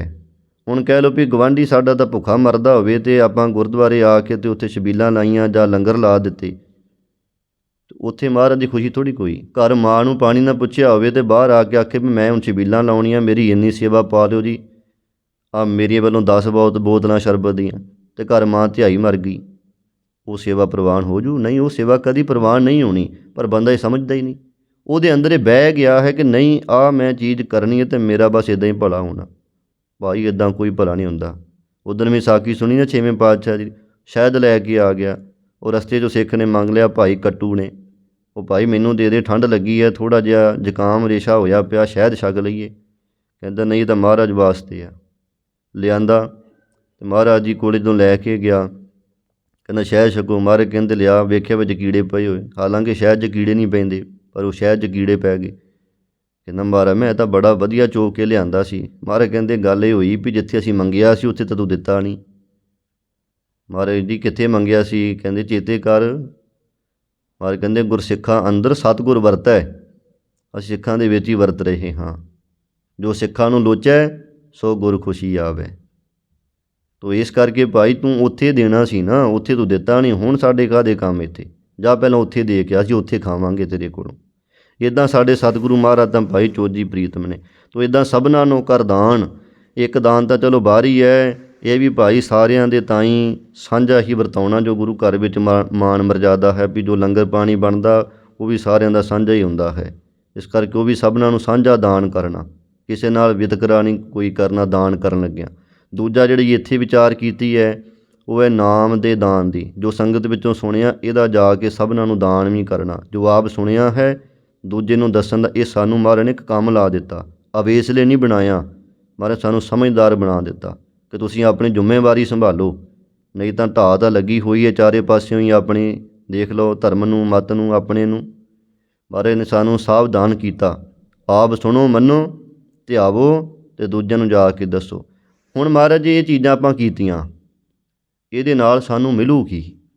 ਸਭ ਤੋਂ ਵੱਡੀ ਬਾਤ ਇਹੀ ਆਉਂਦੀ ਨੂੰ ਆਪਾਂ ਜਾਂਦੇ ਗੁਰਦੁਆਰੇ ਮੱਥਾ ਟੇਕਣ, ਆਖੇ ਸਾਨੂੰ ਮਿਲੂਗਾ ਕੀ ਉੱਥੇ ਜਾ ਕੇ? ਮਹਾਰਾਜ ਜੀ ਤੁਸੀਂ ਆਹ 3 ਚੀਜ਼ਾਂ ਕੀਤੀਆਂ ਨਾ, ਨਾਮ ਧਿਆਇਆ, ਸੁਣਿਆ ਸੰਗਤ ਵਿੱਚ ਆ ਕੇ, ਨਿਮਰਤਾ ਧਾਰਨ ਕਰਕੇ, ਤਾਂ ਫਿਰ ਜਨਮ ਕਰਮ ਮਲ ਉਤਰੈ ਮਨ ਤੇ ਜਾਏ ਗੁਮਾਨ। ਮਹਾਰਾਜ ਕਹਿੰਦੇ ਤੁਹਾਡੇ ਜਨਮਾਂ ਜਨਮਾਂਤਰਾਂ ਦੇ ਕਰਮਾਂ ਦੀ ਮੈਲ ਉਤਰ ਜਾਊਗੀ, ਮਨ ਸਾਫ਼ ਹੋਏਗਾ, ਮਨ ਤੇ ਜਾਏ ਗੁਮਾਨ। ਇਹ ਚੀਜ਼ਾਂ ਕਰਨ ਦੇ ਨਾਲ ਤੁਹਾਡੇ ਮਨ 'ਚੋਂ ਹੰਕਾਰ ਵੀ ਚਲਿਆ ਜਾਵੇਗਾ। ਕਾਮ ਕ੍ਰੋਧ ਨਾ ਮੋਹੀਐ ਬਿਨਸੈ ਲੋਭ ਸੁਆਨ। ਫਿਰ ਕਾਮ ਮੰਦੀ ਵਾਸ਼ਨਾ, ਕ੍ਰੋਧ ਗੁੱਸਾ ਹੋ ਗਿਆ, ਅਤੇ ਮੋਹ ਹੀ ਹੈ ਨਾਮ ਮੋਹ ਦਾ ਹੋ ਗਿਆ, ਅਤੇ ਲੋਭ ਸੁਆਨ, ਲੋਭ ਨੂੰ ਕੁੱਤੇ ਦਾ ਦਰਜਾ ਦਿੱਤਾ ਹੋਇਆ। ਪਰ ਕਹਿੰਦੇ ਕੁੱਤੇ ਦੇ ਸਮਾਨ ਜਿਹੜਾ ਲਾਲਚ ਹੈ ਇਹ ਸਾਰਾ ਬਿਨਸ ਜਾਵੇਗਾ, ਨਾਸ਼ ਹੋ ਜਾਵੇਗਾ। ਔਰ ਆਪਾਂ ਅੱਜ ਦੀ ਕਥਾ ਸ਼ੁਰੂ ਤੋਂ ਪਹਿਲਾਂ ਕੀ ਸੁਣਿਆ ਸੀ ਵਿਚਾਰਧਾਰਾ ਵੀ ਮਨੁੱਖ ਦਾ ਸੁਭਾਅ ਹੈ ਕਿ ਤੀਰਥਾਂ 'ਤੇ ਨਹਾ ਕੇ ਨਾ ਮਾਘ ਦੇ ਮਹੀਨੇ 'ਚ ਪਾਪ ਲੈ ਜਾਂਦੇ। ਅਤੇ ਮਾਰੇ ਕਹਿੰਦੇ ਪਹਿਲਾਂ ਪਾਪਾਂ ਬਾਰੇ ਸੋਚ ਵੀ ਪਾਪ ਹੁੰਦੇ ਕਿੱਦਾਂ ਆ। ਪਾਪ ਕਰਹਿ ਪੰਚਾਂ ਕੇ ਬਸਰੇ, ਪੰਜਾਂ ਵਿਕਾਰਾਂ ਦੇ ਅਧੀਨ ਹੋ ਕੇ ਬੰਦਾ ਪਾਪ ਕਰਦਾ। ਅਤੇ ਨਹਾ ਲਓ ਜਿੰਨਾ ਮਰਜ਼ੀ, ਅਤੇ ਜੇਕਰ ਉਹ ਪੰਜ ਛੱਡੇ ਨਾ, ਅਤੇ ਫਿਰ ਆਪਾਂ ਪਾਪ ਕਿਵੇਂ ਛੱਡ ਦਾਂਗੇ। ਉਹ ਪਾਪ ਤਾਂ ਹੀ ਛੱਡਣਗੇ ਜੇਕਰ ਪਿੱਛੇ ਆਪਾਂ ਉਹਨਾਂ ਪੰਜਾਂ ਵਿਕਾਰਾਂ ਨੂੰ ਅਧੀਨ ਕਰਾਂਗੇ। ਅਤੇ ਮਹਾਰਾਜ ਜੀ ਇੱਥੇ ਦੱਸ ਰਹੇ ਨੇ ਹੁਣ ਉਹੀ ਗੱਲ ਦੁਹਰਾ ਕੇ ਵੀ ਜਦੋਂ ਆਪਾਂ ਸੰਗਤ ਵਿੱਚ ਆ ਕੇ ਆਹ ਚੀਜ਼ਾਂ ਕਰਾਂਗੇ, ਨਾਮ ਨੂੰ ਧਿਆਵਾਂਗੇ, ਸੁਣਾਂਗੇ ਅਤੇ ਦਾਨ ਕਰਾਂਗੇ ਮੁੜ ਕੇ ਸਭਨਾਂ ਨੂੰ ਸਾਂਝਾ, ਤਾਂ ਉਹਦੇ ਨਾਲ ਫਿਰ ਸਾਡੇ ਅੰਦਰੋਂ ਇਹ ਪੰਜ ਵਿਕਾਰ ਨਾਸ਼ ਹੋਣਗੇ। ਇਹ ਨਾਸ਼ ਹੋਏ ਤਾਂ ਪਾਪ ਆਪੇ ਹੀ ਘਟ ਗਏ। ਇਹਨਾਂ ਕਰਕੇ ਤਾਂ ਬੰਦਾ ਪਾਪ ਕਰਦਾ ਸੀ, ਪੰਜਾਂ ਵਿਕਾਰਾਂ ਦੇ ਅਧੀਨ ਇਹੀ ਪਾਪ ਕਰਾਉਂਦੇ ਸੀ ਬੰਦੇ ਕੋਲੋਂ। ਜਦੋਂ ਇਹੀ ਮਰ ਗਏ, ਬੰਦਾ ਲਾਲਚ ਵਸ ਹੋ ਕੇ ਪਾਪ ਕਰਦਾ ਨਾ। ਲਾਲਚ ਕੈਸਾ, ਕੁੱਤੇ ਦਾ ਦਰਜਾ ਦਿੱਤਾ। ਜਿਵੇਂ ਕੁੱਤੇ ਦਾ ਸੁਭਾਅ ਹੁੰਦਾ ਹੈ ਨਾ, ਜਦੋਂ ਕੁੱਤਾ ਹਲਕ ਜਾਵੇ ਉਹ ਆਪਣੇ ਬਗਾਨੇ ਸਾਰਿਆਂ ਨੂੰ ਵੱਢਦਾ ਹੈ। ਬਸ ਲਾਲਚੀ ਬੰਦਾ ਵੀ ਉਹ ਜਦੋਂ ਲਾਲਚ ਅੰਦਰ ਆ ਜਾਵੇ ਨਾ, ਫਿਰ ਉਹਨੇ ਕਹਿ ਲਓ ਮਾਂ ਦੀਆਂ ਵਾਲੀਆਂ ਵੀ ਵੇਚ ਕੇ ਆਉਣੀਆਂ ਨੇ, ਪਿਓ ਦੀ ਜ਼ਮੀਨ ਵੀ ਗਹਿਣੇ ਪਾ ਦੇਣੀ ਜਾਂ ਵੇਚ ਹੀ ਦੇਣੀ ਆ। ਇੱਥੋਂ ਤੱਕ ਘਰ ਦੀਆਂ ਜੁੱਤੀਆਂ ਤੱਕ ਵੀ ਉਹ ਬਾਹਰ ਵੇਚ ਕੇ ਅਤੇ ਫਿਰ ਉਹ ਲਾਲਚੀ ਬੰਦਾ ਜਿਹੜਾ ਆਪਣਾ ਲਾਲਚ ਪੂਰਾ ਕਰੂ, ਉਹ ਨਹੀਂ ਕਿਸੇ ਦਾ ਮਿੱਤ ਬਣਦਾ ਹੈ ਲਾਲਚੀ ਬੰਦਾ। ਤੋ ਲਾਲਚ ਐਸਾ ਉਹਨੂੰ ਕੁੱਤੇ ਦਾ ਹੀ ਮਹਾਰਾਜ ਨੇ ਦਿੱਤਾ ਹੈ। ਜਿਵੇਂ ਕੁੱਤਾ ਹਲਕ ਜਾਵੇ ਫਿਰ ਉਹ ਮੂੰਹ 'ਚੋਂ ਝੱਗ ਸੁੱਟਦਾ, ਅਤੇ ਜੇ ਲਾਲਚੀ ਬੰਦਾ ਜਿਹੜਾ ਹੈ ਉਹਨੂੰ ਨਾ ਕੁਝ ਆਪਾਂ ਦਈਏ ਕੁਝ, ਫਿਰ ਉਹ ਨਿੰਦਿਆ ਦੀ ਝੱਗ ਸੁੱਟਦਾ, ਬਦਨਾਮੀ ਕਰਦਾ ਦਿੰਦਾ ਚਾਰੇ ਪਾਸੇ ਲਾਲਚੀ ਬੰਦਾ। ਇਹ ਸੁਭਾਅ ਬਣ ਜਾਂਦਾ ਹੈ। ਤੋ ਇੱਥੇ ਕੁੱਤੇ ਦਾ ਦਰਜਾ ਦਿੱਤਾ ਲਾਲਚ ਨੂੰ, ਲੋਭ ਕੁੱਤੇ ਦੇ ਵਾਂਗ ਹੈ। ਪਰ ਕਹਿੰਦੇ ਸਾਰੇ ਵਿਕਾਰ ਭਾਈ ਨਾਸ਼ ਹੋ ਜਾਣਗੇ ਜੇ ਸਤ ਸੰਗਤ ਵਿੱਚੋਂ ਮਾਘ ਦੇ ਮਹੀਨੇ ਦੁਆਰਾ ਆਪਾਂ ਇਹ ਸਿੱਖਿਆ ਲਈ। ਫਿਰ ਕੀ ਹੋਵੇਗਾ, ਸੱਚੈ ਮਾਰਗ ਚੱਲਦਿਆਂ ਉਸਤਤ ਕਰੇ ਜਹਾਨ। ਇਹ ਸੱਚ ਦਾ ਮਾਰਗ ਹੈ, ਇਹ 'ਤੇ ਚੱਲਦਿਆਂ ਫਿਰ ਸੰਸਾਰ ਆਪੇ ਸਾਡੀ ਵਡਿਆਈ ਕਰੇਗਾ। 68 ਤੀਰਥ ਸਗਲ ਪੁੰਨ ਜੀ ਦਇਆ ਪਰਵਾਨ। ਮਾਰਗ ਕਹਿੰਦੇ ਜਿਹੜਾ ਇਹ ਤੁਹਾਨੂੰ ਮਾਰਗ ਦੱਸਿਆ ਹੈ ਨਾ, ਤਿੰਨ ਚੀਜ਼ਾਂ, ਸਤ ਸੰਗਤ ਵਿੱਚ ਨਿਮਰਤਾ ਦੇ ਨਾਲ ਜਾਣਾ, ਧਿਆਨ ਦੇ ਨਾਲ ਉੱਥੇ ਨਾਮ ਨੂੰ ਧਿਆਉਣਾ ਅਤੇ ਸੁਣਨਾ, ਅਤੇ ਫਿਰ ਉਹ ਸੁਣੇ ਹੋਏ ਦਾ ਦਾਨ ਕਰਨਾ, ਦੂਜੇ ਨੂੰ ਵੀ ਦੱਸਣਾ। ਇਹ ਕਰਨ ਦੇ ਨਾਲ ਜਿਹੜਾ ਇਹ ਚੀਜ਼ਾਂ ਨੇ, ਇਹ 68 ਤੀਰਥ ਸਾਰੇ ਪੁੰਨ ਜੋ ਜੀਵਾਂ 'ਤੇ ਦਇਆ ਕਰਨੀ ਆ, ਉਹਨਾਂ ਸਭ ਨਾਲੋਂ ਇਹ ਹੀ ਪ੍ਰਵਾਨ ਹੈ। ਇਹ ਕਰ ਲਓ ਅਤੇ ਇਹਨੇ ਕਰਨ ਦੇ ਨਾਲ ਤੁਹਾਡਾ ਸਾਰਾ ਹੀ ਕੁਝ ਹੋ ਗਿਆ। ਜਿਵੇਂ ਕਹਿ ਲਓ ਕਿ ਆਪਾਂ ਡਾਕਟਰ ਦਵਾਈ ਦਿੰਦੇ ਨਾ, ਕਹਿੰਦੇ ਤੁਸੀਂ ਆਹ ਕੰਮ ਕਰ ਲਓ ਅਤੇ ਤੁਹਾਨੂੰ ਹੋਰ ਦਵਾਈ ਖਾਣ ਦੀ ਲੋੜ ਹੀ ਨਹੀਂ। ਕਈ ਥਾਂ ਸਾਡੇ ਦੁਨਿਆਵੀ ਕੰਮ ਅੜ ਜਾਂਦੇ, ਬੰਦਾ ਕਹਿੰਦਾ ਤੂੰ ਆਹ ਕੰਮ ਕਰ ਲਾ, ਬਾਕੀ ਤੇਰੇ ਕੰਮ ਆਪੇ ਹੀ ਸਫਲੇ ਹੋ ਜਾਣੇ। ਤਾਂ ਮਹਾਰਾਜ ਕਹਿੰਦੇ ਤੁਸੀਂ ਆਹ 3 ਕੰਮ ਕਰ ਲਓ, ਤੁਹਾਡੇ ਸਾਰੇ ਤੀਰਥਾਂ ਦੇ ਇਸ਼ਨਾਨ, ਤੁਹਾਡੇ ਸਾਰੇ ਪੁੰਨ, ਸਾਰੀ ਦਇਆ ਆਦਿਕ ਤੁਹਾਡੀ ਹੋ ਗਈ। ਜਾਂ ਦੂਜਾ ਭਾਵ 68 ਤੀਰਥ, 68 ਤੀਰਥ ਅਤੇ ਸਾਰੇ ਜਿੰਨੇ ਪੁੰਨ ਨੇ ਇਹਨਾਂ ਦਾ ਫਲ ਜੀ ਦਇਆ ਪ੍ਰਵਾਨ। ਜੀਵਾਂ 'ਤੇ ਦਇਆ ਕਰਿਆ ਕਰੋ ਭਾਈ। ਜਦੋਂ ਆਪਾਂ ਕਿਸੇ ਦੀ ਦਇਆ ਕਰਦੇ ਹਾਂ ਨਾ ਜੀਵ 'ਤੇ, ਤਾਂ ਮਹਾਰਾਜ ਕਹਿੰਦੇ ਪ੍ਰਵਾਨ ਹੋ ਜਾਂਦੇ ਨੇ, ਸਾਰੇ ਪੁੰਨ ਹੋ ਜਾਂਦੇ ਨੇ। ਇਹੀ ਪ੍ਰਵਾਨ ਹੈ ਜੀਵਾਂ 'ਤੇ ਦਇਆ ਕਰਨੀ ਰੱਬ ਦੇ ਦਰ ਵਿੱਚ। ਕਿਉਂਕਿ ਆਹ ਮਹੀਨੇ 'ਚ ਵੀ ਲੋਕ ਬੜੇ ਬੱਕਰੇ ਛਤਰੀ ਆਦਿਕ ਵੱਢਦੇ ਹੁੰਦੇ ਸੀ, ਬ੍ਰਾਹਮਣ ਲੋਕ, ਮਾਘ ਦੇ ਮਹੀਨੇ ਦੇ ਵਿੱਚ ਵੀ। ਤਾਂ ਮਹਾਰਾਜ ਕਹਿੰਦੇ ਜੀਵਾਂ 'ਤੇ ਦਇਆ ਕਰੋ, ਦਇਆ ਹੀ ਪ੍ਰਵਾਨ ਹੈ, ਤਾਂ ਹੀ ਤੁਹਾਡੇ ਸਾਰੇ ਪੁੰਨ ਹੋ ਜਾਣਗੇ। ਦਇਆ ਇੱਕ ਬੜਾ ਵੱਡਾ ਗੁਣ ਹੈ। ਦਇਆ ਧਰਮ ਦਾ ਮੁੱਢ ਹੋਇਆ ਕਰਦਾ ਹੈ। ਦਇਆ ਧਰਮ ਕਾ ਮੂਲ ਹੈ, ਪਾਪ ਮੂਲ ਅਭਿਮਾਨ। ਤੁਲਸੀ ਦਇਆ ਨਾ ਛੋੜੀਐ, ਜਬ ਲਗ ਘਟ ਮੈਂ ਪ੍ਰਾਣ। ਧੌਲ ਧਰਮ ਦਇਆ ਕਾ ਪੂਤ। ਦਇਆ ਦੇ ਵਿੱਚੋਂ ਧਰਮ ਪੈਦਾ ਹੁੰਦਾ ਹੈ। ਜਿੱਥੇ ਦਇਆ ਨਹੀਂ ਉੱਥੇ ਬੰਦਾ ਧਰਮੀ ਨਹੀਂ ਰਹਿ ਜਾਂਦਾ। ਇਸ ਕਰਕੇ ਮਹਾਰਾਜ ਕਹਿੰਦੇ ਦਇਆ ਸਿੱਖੋ ਏਕਤਾ ਨਾਲ ਸੰਗਤ ਵਿੱਚੋਂ। ਜਿਸਨੂੰ ਦੇਵੈ ਦਇਆ ਕਰ, ਸੋਈ ਪੁਰਖ ਸੁਜਾਨ। ਪਰ ਇਹ ਹੁਣ ਭਾਈ ਰੱਬ ਦੇ ਹੱਥ ਵੱਸ ਹੈ। ਮਹਾਰਾਜ ਕਹਿੰਦੇ ਜਿਹਨੂੰ ਰੱਬ ਕਿਤੇ ਆਪਣੀ ਮਿਹਰ ਦੇ ਘਰ ਵਿੱਚ ਆ ਕੇ ਇਹ ਦਾਤ ਦੇ ਦੇਵੇ ਨਾ, ਮਾਘ ਦੇ ਮਹੀਨੇ ਦੇ ਵਿੱਚ ਸੰਗਤ ਬਖਸ਼ ਦੇਵੇ, ਸੰਗਤ ਦੇ ਵਿੱਚੋਂ ਨਾਮ ਧਿਆਉਣਾ, ਸੁਣਨਾ, ਉਹਦਾ ਦਾਨ ਕਰਨਾ, ਆਹ ਦਇਆ ਦਾ ਗੁਣ ਇਹ ਬਖਸ਼ ਦੇਵੇ ਕਿਤੇ, ਮਹਾਰਾਜ ਕਹਿੰਦੇ ਉਹੀ ਸਭ ਤੋਂ ਸਿਆਣਾ ਪੁਰਖ ਹੈ। ਸੋਈ ਪੁਰਖ ਸੁਜਾਨ, ਉਹੀ ਸਭ ਤੋਂ ਤੁਸੀਂ ਸਿਆਣਾ ਮੰਨਣਾ ਕਰੋ। ਜਿੰਨਾ ਮਿਲਿਆ ਪ੍ਰਭ ਆਪਣਾ, ਨਾਨਕ ਤਿਨ ਕੁਰਬਾਨ। ਜਿਨ੍ਹਾਂ ਨੂੰ ਮਹਾਰਾਜ ਕਹਿੰਦੇ ਇਹ ਗੁਣਾ ਕਰਕੇ ਆਪਣਾ ਪਰਮਾਤਮਾ ਮਿਲ ਗਿਆ ਹੈ, ਮੈਂ ਤਾਂ ਉਹਨਾਂ ਦੇ ਬਲਿਹਾਰ ਕੁਰਬਾਨ ਜਾਂਦਾ ਹਾਂ। ਮਾਗ ਸੁਚੇ ਸੇ ਕਾਂਢੀਐ ਹੈ, ਜਿਨ ਪੂਰਾ ਗੁਰ ਮਿਹਰਬਾਨ। ਮਹਾਰਾਜ ਜੀ ਮਾਘ ਦੇ ਮਹੀਨੇ ਦੀ ਸਮਾਪਤੀ ਕਰਦੇ ਹੋਇਆਂ ਫਰਮਾਨ ਕਰਦੇ ਨੇ ਕਿ ਭਾਈ ਉਹ ਹੀ ਅਸਲ ਵਿੱਚ ਸੁੱਚੇ ਕਹੀਦੇ ਹਨ। ਕਾਂਢੀ ਦਾ ਅਰਥ ਕਹੇ ਜਾਂਦੇ ਹਨ ਸੁੱਚੇ। ਜਿਨ ਪੂਰਾ ਗੁਰ ਮਿਹਰਬਾਨ, ਜਿਨ੍ਹਾਂ ਦੇ ਉੱਤੇ ਨਾ ਪੂਰਾ ਗੁਰੂ ਮਿਹਰਬਾਨ ਹੋ ਗਿਆ। ਅਤੇ ਪੂਰੇ ਗੁਰੂ ਦੇ ਮਿਹਰਬਾਨ ਹੋਣ ਦੀ ਨਿਸ਼ਾਨੀ ਕੀ ਹੈ? ਜਿਹੜੀ ਪਿੱਛੇ ਆਪਾਂ ਦੂਜੀ ਤੁਕ ਪੜ੍ਹ ਕੇ ਆਏ, ਹਰ ਕਾ ਨਾਮ ਧਿਆਏ ਸੁਣ ਸਭਨਾਂ ਨੂੰ ਕਰਦਾਨ, ਅਤੇ ਇੱਕ ਸਤ ਸੰਗਤ ਦੀ ਪ੍ਰਾਪਤੀ ਹੋ ਜਾਣੀ। ਇਹ ਪੂਰੇ ਗੁਰੂ ਦੀ ਮਿਹਰ ਦੀ ਨਿਸ਼ਾਨੀ ਹੈ। ਜਦੋਂ ਸਾਨੂੰ ਸਤ ਸੰਗਤ ਦਾ ਚਾਅ ਲੱਗ ਜਾਵੇ ਔਰ ਨਿਰਮਾਣਤਾ ਦੇ ਨਾਲ ਇੱਥੇ ਆ ਕੇ ਆਪਾਂ ਬਹਿਣ ਲੱਗ ਪਏ ਔਰ ਗੁਰੂ ਦਾ ਉਪਦੇਸ਼ ਧਿਆਉਣ ਲੱਗ ਪਏ, ਸੁਣਨ ਲੱਗ ਪਏ ਔਰ ਜਦੋਂ ਕਿਸੇ ਨੂੰ ਦਾਨ ਕਰਨ ਲੱਗ ਪਏ, ਤਾਂ ਸਮਝੋ ਕਿ ਸਾਡੇ 'ਤੇ ਗੁਰੂ ਮਿਹਰਬਾਨ ਹੋਇਆ ਪਿਆ ਹੈ। ਤਾਂ ਮਹਾਰਾਜ ਜੀ ਇਹ ਸਮਾਪਤੀ ਕਰਦੇ ਵੀ ਮਾਘ ਦੇ ਮਹੀਨੇ ਦੀ ਪਾਈ ਤਾਂ ਹੀ ਸਫਲਤਾ। ਉਹੀ ਸੁੱਚੇ ਬੰਦੇ ਆਖੇ ਜਾਂਦੇ ਨੇ ਜਿਨ੍ਹਾਂ 'ਤੇ ਪੂਰਾ ਗੁਰੂ ਮਿਹਰਬਾਨ ਹੋ ਜਾਵੇ, ਜਿਨ੍ਹਾਂ ਦੇ ਅੰਦਰ ਐਸੇ ਗੁਣ ਆ ਜਾਣ। ਇਕੱਲੇ ਨਹਾਉਣ ਦੇ ਨਾਲ ਨਹੀਂ ਸੁੱਚੇ ਭਾਈ ਬਣ ਜਾਈਦਾ। ਇਕੱਲਾ ਨਹਾਉਣਾ ਹੀ ਮਾਘ ਦੇ ਮਹੀਨੇ 'ਚ ਸਫਲ ਨਹੀਂ ਕਰਦਾ ਸਾਨੂੰ। ਮਾਘ ਦੇ ਮਹੀਨੇ 'ਚ ਆਹ ਚੀਜ਼ਾਂ ਸਾਡੇ ਜੀਵਨ ਨੂੰ ਸਫਲ ਕਰਦੀਆਂ ਹਨ। ਐਸਾ ਪਵਿੱਤਰ ਉਪਦੇਸ਼ ਸਤਿਗੁਰੂ ਸੱਚੇ ਪਾਤਸ਼ਾਹ ਜੀ ਨੇ ਭਾਈ ਸਾਨੂੰ ਬਖਸ਼ਿਸ਼ ਕੀਤਾ ਹੈ। ਮਾਘ ਦੇ ਮਹੀਨੇ ਦਾ ਸਾਰੇ ਜਿਹੜੇ ਸਾਡੇ ਵਹਿਮ ਭਰਮ ਭੁਲੇਖੇ ਹੈ ਉਹ ਸਾਡੇ ਸਤਿਗੁਰੂ ਮਹਾਰਾਜ ਜੀ ਨੇ ਦੂਰ ਕੀਤੇ ਨੇ।